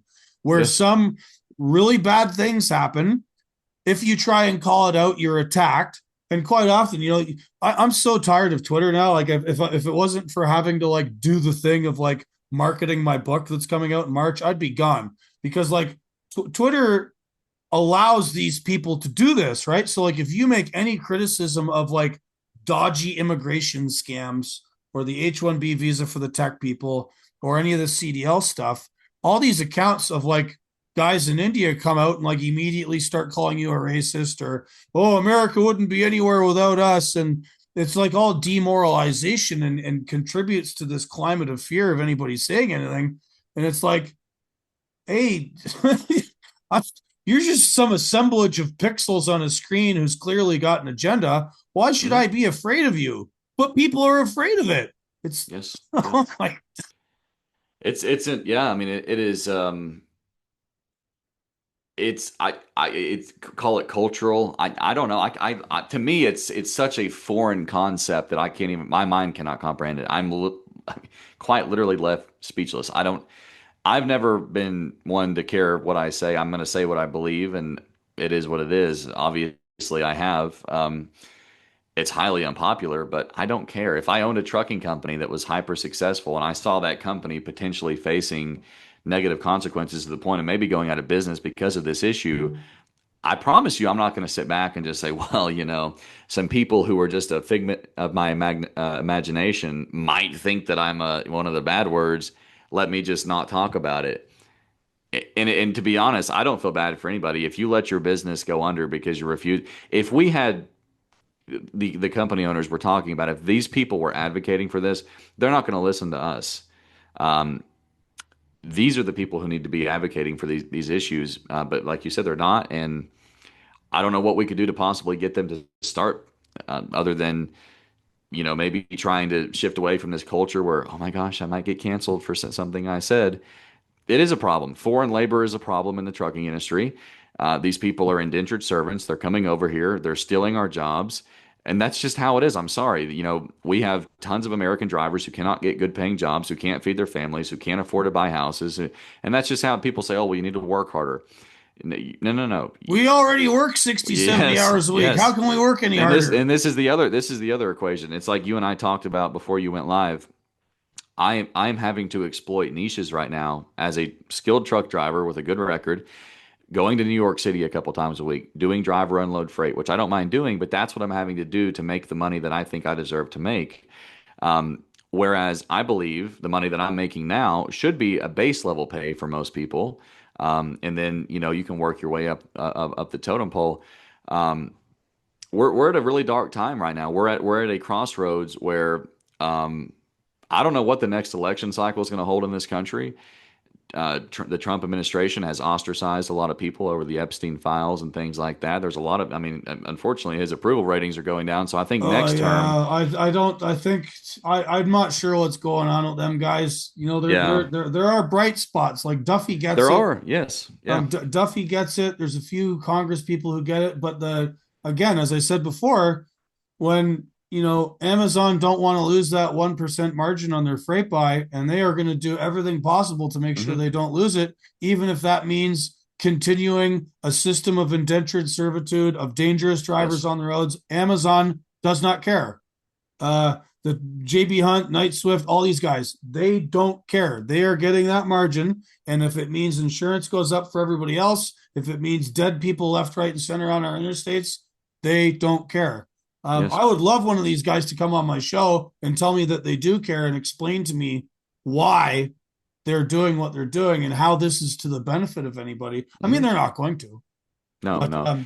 I Let's. think when my book comes out, it's going to drop a bomb I on hope some so. of I hope this. it does. Yeah, and it's like what I was getting at with that is if we get right now we have Duffy, right? And he's the best glimmer of hope we've had in a long time. But if we get another administration in the next 4 years that, you know, puts another guy like Pete Buttigieg in, we're gonna be that's why right now I almost feel like we're kind of building up just to have it all fall down. Hopefully we can keep like-minded people to Sean Duffy in there who are actually trying to do these things. But again, like we talked about earlier, we've got these syndicates of people out there who are being, strangely enough, solicited by these.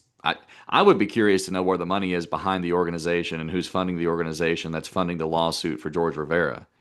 Um, Well, it's just yeah, that so again, it's not just these companies have ways of filtering this money all over the place, and yeah, I call it the NGO foundation nonprofit complex. Other people refer to it as the same, and it's like a parallel shadow government, right? So, good friend of the show, Danielle Schaffen, and her Substack Highway Veritas, she did a really good deep dive on this. Like a lot of these guys that got licenses under this Biden program and continue to be insourced in the business are going through quasi semi legitimate truck driving schools, and they're getting their money from these same NGOs and foundations who, maybe some of their staff believe they're helping the world. Oh, we're helping these poor people get relocated to America, and they're from whatever war torn country. I mean, a lot of that's bullshit. Most of these people are economic migrants. Let's just call it what it is. But the people that run those NGOs and foundations, it's just it's money laundering for corporations. The corporation can say, "Hey, we're helping the world by giving this foundation that says they're doing X to help the world, or they're pushing this policy. We're giving them money," and that's how they're able to orchestrate it. And a lot of these NGOs and whatnot, I say they're a parallel government because over and above the actions, over and above the financing and giving money to all these programs, which are to our detriment, they also have think tanks and policy arms, and they get in meetings with government and Congress people and just tell them outright bullshit about the driver shortage, or like, we need to help these people and give them jobs, and don't, Americans are going to be fine. That's a hmm lie. And they're able to do it because they've got the money to get the access to talk to Congress critters and then lobby for it. This network and ecosystem of all these NGOs and foundations and nonprofits, they are legitimate. They're like a dark money laundering program for corporations to undermine yes, people here. Like that's yep, all there is to it. And 100%. I'm sure if you like peeled back the onion on these guys that are helping Jorge, and like I say, he's the exception. Maybe there should be, I don't know why he's not legal yet or has a regular license, whatever. hmm But like for everybody else that they're doing this stuff for, it's clearly a labor replacement hmm project. Yes, And I bet it's the same people paying for it behind the scenes: Amazon, FedEx, whoever. 100%. Yeah, yeah. No, I mean it's 100% true. I believe, like you said, I think Amazon is behind this, FedEx, a lot of these larger companies, and unfortunately, we have allowed this to happen at the expense of safety being the number one issue. Um, And we it's strangely enough to me, we have people that are actually advocating for these people to be here. Another sect of this is there's a lot of brokers out there. I mean, I've got attacked by a lot of brokers on my platform on TikTok for advocating to get rid of these guys, and they want them here. Why is that? A lot of the brokers are non-domicile, as in they're not even in the United States. Yes, I mean, and if you look, I got attacked recently for a video just last week where I said, look, the same people that are calling your grandmother, telling her to go to Walgreens and get $500 Apple gift cards and scan them over to them because they're the IRS and they'll arrest her if they don't. These are the same people who are coming here to America and driving trucks, operating trucking companies, and that's why they become ubiquitous with cargo theft and double brokering. And again, it's like I said earlier, this is a multi-layered thing. It's not just the guys on the road; it's the guys off the road. They're operating brokerages. They're operating, the companies themselves. I just recently reported on what was called the Sing operation. Sing is a very, I believe it's a very common Punjabi name. But California, they did a 4-year investigation. They arrested these guys, and they were involved in double brokering and cargo theft, and every single one of them had the last name Singh.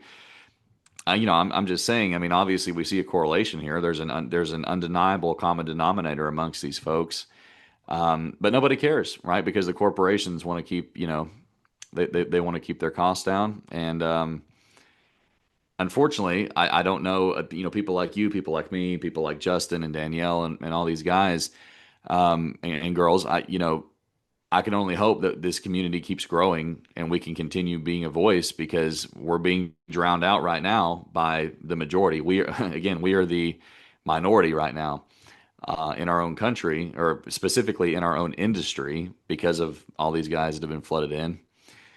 And like I said, hopefully more people keep, awakening to these issues. That's why I started the TikTok page, was to get more people talking about it. I have people message me all the time that say, I had no idea that you could even get a CDL if you didn't speak English, or like they'll message me and they'll say, wait, how did the guy on the Florida, there was the body cam footage that came out from New Mexico on the Florida Turnpike crash where the guy was pulled over a week before, couldn't speak English, couldn't even communicate with the officer. And people message me and they say, I didn't even know this happened. I thought this was propaganda. How are we even allowing this? And it's, we need to wake the American people up to this, people outside of the trucking industry. And we need to that's why I talk so much about safety. People say, oh, you're the R word because all you focus on is the non-domicile crowd. I'm focusing on the safety hazard because safety is the one thing I think that would draw the average motoring public into this conversation and get them talking about it, because we don't have enough of a voice if we just look at the trucking industry right now to instill any type of change. I don't think so. We need to get the American people, by and large, realizing the magnitude of this issue, how unsafe it is, and maybe then we can see some change. We'll see. Yeah, I hate to be that guy, but it might take a Congress critter's kid being unalived by one of these folks, because I don't even think they care. Like some do. Again, we have Duffy, we have a few. I think there's some sort of opportunistic Republican Congress people and state legislators who are like, once all this started happening, there's like 4 or 5 bills before Congress now trying to like reinforce a rule that's already on the books. Like there's like 3 or 4 or 5 bills now talking about the English language stuff. It's like, it's already a rule. You don't need to write a new law. Just Yeah, enforce yeah. it. Let's not grandstand on a issue that's going to like get you likes on Twitter or Facebook because it's like hot with the America First crowd. Enforce it. Get Mhm. your state DOTs out there, work with ICE, get these people off the road, and then when you pull them off the road, you can like you can trace back the company, right? It's not just the driver. You need to go to the chameleon carrier, you need to bust down their door and say enough is enough of this crap, and they're not doing that. Everyone's like, yeah, it's great that they're dealing with the bad drivers. That's awesome. Justin and I harp on about this, and Danielle. You have to deal with the companies. And then you have, it's harder to deal with the Amazons and FedExes of the world because, like, somebody asked me about this one time. Well, how come they're not like going to Amazon? I'm like, dude, if Duffy and like 6 FedGov lawyers walk into Amazon, Amazon's going to have 50 lawyers that are like paid 100 times more than what the government lawyers are, and they're going to laugh at them. Then they're going to call the cops and have Duffy and his people escorted off the property because Yes. that's how this stuff works. So Yep. yeah, unfortunately, we have to go after hapless migrant from Somalia or wherever. It's unfortunate. They're being used. We're being abused. You can't like Amazon's going to laugh you off their property if you actually try and deal with the real criminality going on here. Yes, yeah, yeah. So, get ice at every single way station, run it for 24/7, and it can't just be certain states, right? Like, so there's Oklahoma has taken steps to try and address this, and good for Oklahoma. It was a piece of legislation called SB 20. They're like state codifying these new federal requirements, and they're going hard. They're working with ICE. They're pulling guys out of trucks. What's happening now? All the east-west guys that would normally be going through Oklahoma are detouring and going up through Kansas. Yeah, yeah. There's a fella. There's like a one of the Freight accounts put up a post a few weeks ago about this, saying like he's at some loves along US Route 400 in Kansas, and he's like 95% of the guys in this truck stop are the non-domicile crowd. And he goes in, talks to the cashier, the fuel attendant people, the where you pay for your fuel. Sorry, brain fart. Yeah, yeah. And the employees of the truck stop said the same thing. They're like, yeah, we've seen a massive increase in these people. We didn't used to see them here before because like they're not No. dumb. They're not stupid. Like the non-domicile crowd, they drive terribly, but they also respond to incentives. And they know that Oklahoma's a no-go zone now. So now they're driving through Kansas. They're Yeah, just when I was we're not going to get rid of these people no. with half measures. They are not going to Yes. give up the goose that's laying their golden eggs. Like it's going to take we have to be serious about this. I used to run 400 from, we'll say kind of over in the Joplin area over to Dodge City when I was hauling cows a few years ago. I ran it all the time, and I know the loves that they're talking about. That loves was run down. When I say run down, I mean just not a lot of activity. There was nobody there. You never hardly ever saw, with the exception of some of the reefer guys coming out of National Beef and stuff out there in the Dodge City area, but that was not a hotbed for this stuff. So to hear you say now that that's, 'cause I've not been out there in years, but to hear what it's turned into, um, where's Kansas? Why is Kansas not stepping up to the plate here? It's obvious that these guys are using Kansas as a diversion. Kansas needs to get involved. Texas needs to get involved. Virginia, I mean, Yeah, you've been telling me that Interstate 81 is a hotbed for it's this stuff. terrible. And I just got pulled in last week. I was going through the scale in Roanoke, Virginia, and the guy pulled me in and said, "We're just going to do a level 3 inspection on you." I mean, I passed the inspection, but I'm sitting here thinking to myself, what about all of these other guys driving down the road? This was the other problem with the whole English language proficiency. Like you said, it's been a rule. They made it they made it now a out of service rule again. But what does that mean if nobody enforces it? Uh, it's like an old saying. I mean, the attorneys always say, if a law is not actually being enforced, is it actually a law? I would argue no. If a rule is not actually being enforced, is it really a rule? No. And what is with this selectiveness that they're allowing states to have to begin with? Why are we allowing certain states? Well, California is not really complying. New Mexico, I guess they're not either because they would have put Hyonder Singh out of service, the guy on the Florida Turnpike, if they would have been. But Oklahoma's cracking down. That's good, I guess. No, every single state should be complying, and there should be severe consequences. I think up to and including criminal charges for those in the state that are giving the orders to not enforce it, or those who are not enforcing it. I mean, I get the law enforcement officer in New Mexico was probably just doing the same thing that he had been doing, which is, well, we don't really write these guys tickets. We just let them go. We don't perform English language proficiency exams. But I will say in Tennessee, in the Knoxville area at that way station and the I-81 way station in Bulls Gap, I have seen an increase in DOT presence, and I have seen an increase in the trucks that they've got pulled in, being the types we're talking about, the chameleon carriers, the box truck is another phenomenon like that started. If you know about that, Yeah, let's talk about the box truck for a yeah, minute thing. yeah. This is interesting because I think you were seeing it in Chicago too, which I think is like their little bypass to get around some of the enforcement actions that are happening. And thank you, Tennessee. Shout out Tennessee Yes. State Patrol and Tennessee State DOT. Good for you guys. So what's going on with the box trucks? That's a great question. I'm still trying to dive into it myself. So I came off of the road 3.5 years ago, and I worked for about 2 years for a local company. I was somewhat regional, but I was home just almost every single day, so I was not in the loop necessarily with the truck stop issues and stuff. Now you pull into a truck stop to find parking, and there's almost as many box trucks as there are, regular commercial vehicles. And so I can only assume that the box trucks have become some of those are non-CDL box trucks, I believe, if I'm not mistaken. So um, maybe they think that that's a loophole that they can use to get around some of these requirements, or if a guy, I don't know, I really don't know what it is. It's something I'm still very curious about myself. There's an undeniable trend here where these guys are shifting to putting guys in box trucks. Um, and it's really annoying, to be honest with you. You pull into a truck stop, you're trying to find parking, which is already a problem as it is. And then you see, 50 different box trucks taking up the parking spots. And the box trucks, it's so funny that they're in as deplorable of a condition as the semi trucks they were driving.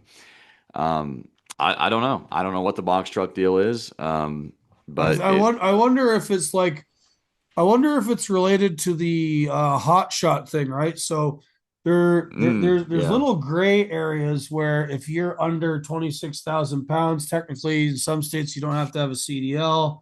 Um, and like I'll share a little anecdote from my own life. So Mm, my wife and I are friends with this other couple, and the female in question is the daughter of a guy in Pennsylvania who owns like 25 different uh, car dealerships. mm, And so her brother works for their dad. And we were talking about this one day. And he's like, man, the guys with the like gooseneck and wedge trailers that come here and move cars for us, they're all foreigners now. He's like, they push this phone in my face and it's all Google Translate. And he's like, it used to be all the hotshot guys were good old boys from around here in Pennsylvania, but it's like it's now they're from God knows where in Central America, and some of them are Russians. And he's like, he was asking me because like we got introduced, and I'm in the trucking business, and I'm like, well, we have this problem with in-source labor. And he's like, yeah, I can't. He's like, I call these brokers for hot shots and wedge trailers to move cars around for us, and they never send me a local anymore. And I wonder if like these just just flying under the radar with a box truck or a wedge trailer or whatever, they're able to continue the parasitization. And I wonder if the box truck thing, if they're like if they've pushed the prices down so much, or what they're paying their guys, that it's still, if they're paying the drivers from these countries such little money to do this, that it makes sense to break up a load from what would go in a 48-foot trailer, put it on two box trucks, and still make money doing it. And then those box truck guys are less likely to get harassed by the DOT. I'm just spitballing here. Maybe I'm wrong, but like, what do you think? I think that's definitely possible. Yeah. And I think that probably was a portion of it. I think they started out thinking, well, if we're in box trucks, maybe we're less likely to be targeted by the DOT. And it's like the hotshot thing. It's 100% true. I mean, if you look at the majority of hotshot drivers, they're actually worse than the guys that are in the trucks. I mean, these are the guys who are really bad. There was a photo that went around. I believe it was on X, and it was Danielle had posted it. I think Justin had reposted it. This is about 4 or 5 months ago, and it was one of the chameleon carriers, one of the placards that they had taken off and discarded when they put the new placard on, and they left it. So I got onto a platform and I looked up the information about this company. They had one power unit. It was a Dodge Ram, so this was a hotshot operation. And the company had like 225 inspections, and I think out of those, I think like 190 or 195 were out of service, and just about every other one was a violation of some sort. And I started looking through these. The most recent one the company got before that MC number was put out of business, which is the one that they left laying on the ground. So you know exactly what they did. They left it on the ground. They put a new one on, and they're still rolling. It was from Tennessee. There was 24 violations, one of which was operating without a CDL. And so I really do think that a lot of these guys, it's sort of like it's almost like a loophole they use where maybe they are over 26,000 pounds, maybe the box truck is, maybe the hot shot is, but when they get pulled in, they pull the stupid card and they say, oh well, gosh, I didn't know, I thought I was under.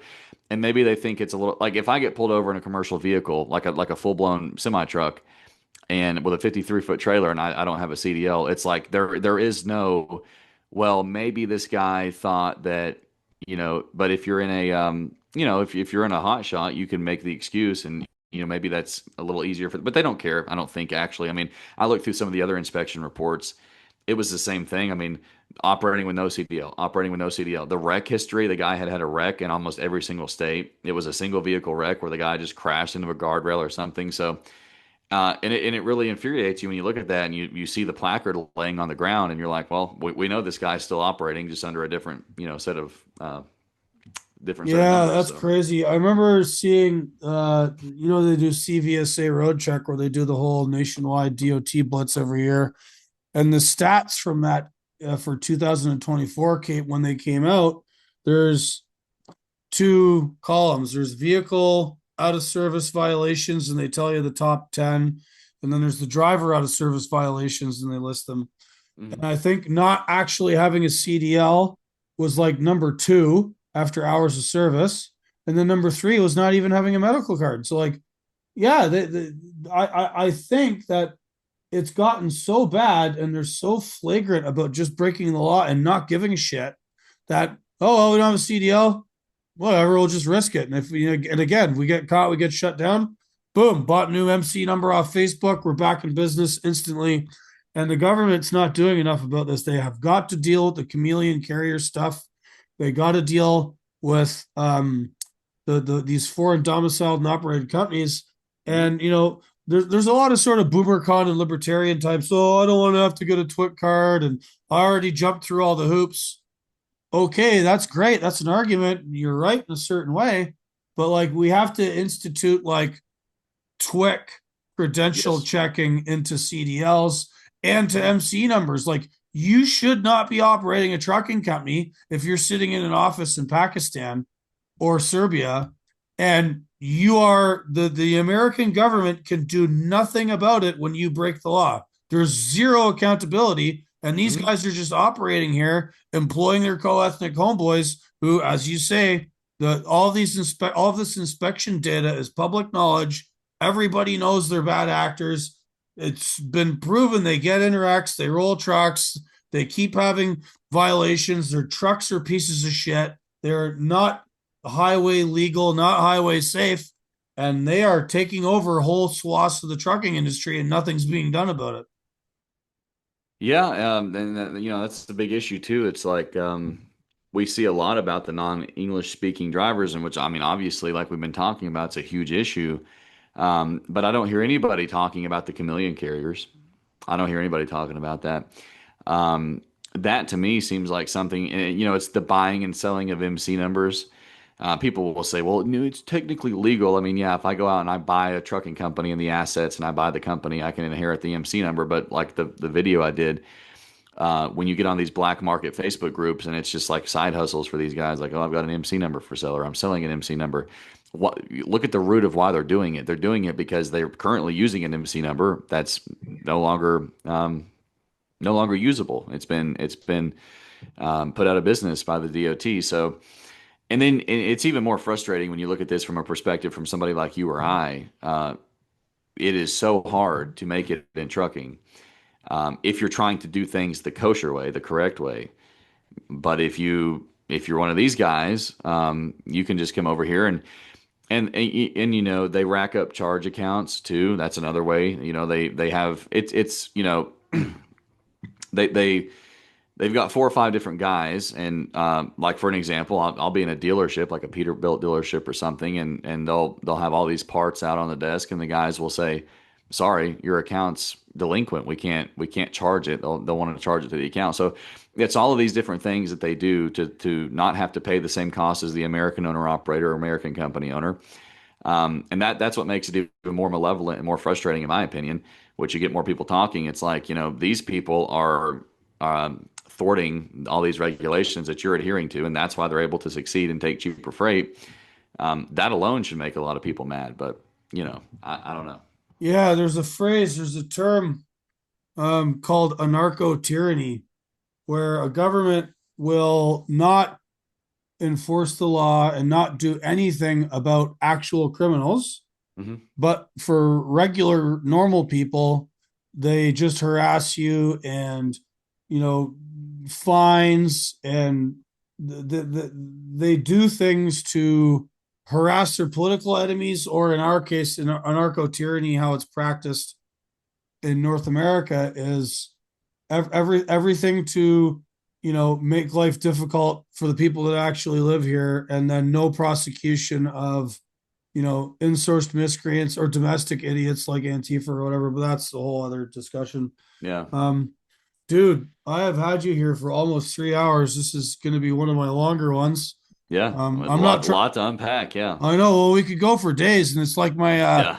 the editor of my book when I sent him the first few chapters, earlier this year, and we're going back and forth about it. He's like, "Dude, you could write an encyclopedia about this." I'm like, "Yeah, Hmm. man. The rabbit holes. The problems in trucking are so deep, and the history of how we got here goes back so far and involves so many factors." Like you literally, they're trying to cut my book down. I think it ended up being like 370 something pages, and they're trying to cut it down to 300 because oh no, nobody's gonna read a book that long. And I'm like, well, what do you want me to do here, man? Like Yeah. I'm trying to make the case Hmm. of what's happening, how we got here, all the regulatory holes, all the stuff the government does not do, what they choose to do, what certain actors refuse to talk about. Like we could just Yeah. go on forever. It's just Yeah. endless. Yeah. We've not even scratched the surface, and like you said, 3 hours in, and it's, it's, if that doesn't speak volumes to the magnitude of these issues, I don't know what does. But like you said, I mean, there's so many different rabbit holes you can go down. We've just sort of skimmed the surface on the top level stuff, but everything we've talked about, we could probably spend another 3 or 4 hours just dissecting each one of those as well. But Well, hey man, I appreciate that you came and talked to mhm. me and to my listeners. And then, again, TikTok and Instagram and Twitter and social media has its limitations, which I think is why, like, I write long form on Substack and I do podcasts so we can dive into this stuff and Yeah, get into the nitty gritty of it. And, I'm sure there'll be a few drivers out there who will have listened to this whole thing for 3 hours. And thank you for your time. And I hope this was entertaining and edifying and informative for you. Where can people find you online, Wolfgang? so I'm on TikTok, Wolfgang KW2, Twitter or X, same thing, Wolfgang KW2, and then I've got my YouTube channel podcast I just started over there called The Back Row Show. Still very premature, but we're working on growing that as well. Those are kind of my three mains. I'm not doing Facebook or Instagram, but yeah, Wolfgang KW2 on X and TikTok, and then The Back Row Show on YouTube. Is that like from all your videos sitting in the truck stop parking lot watching the chaos out in front of you? You're in the back row. Yeah, yeah, it's there was the whole there was the back row thing. A lot of the older guys talked about, everybody used to pull into the back row back in the day, and that was kind of the party spot. And then there's that portion of it too, where it's like, we try to stay in the back row now, so we stay out of the out of the mess up front, where all the all the lazy guys like to park up front. They'll fight for a spot up there. If you go to the back row, you're usually pretty good. So it's kind of like a little play on words for those who are in the know on the trucking industry. But Right. yeah. Yeah, very good. All right, man. Well, thanks very much for coming on and happy trails and be safe up and be careful on 81. Absolutely, yeah. And thanks for having me, man. It's been a great conversation. I hope, like you said, it was edifying and informative for your viewers. All right, man. Way of the road.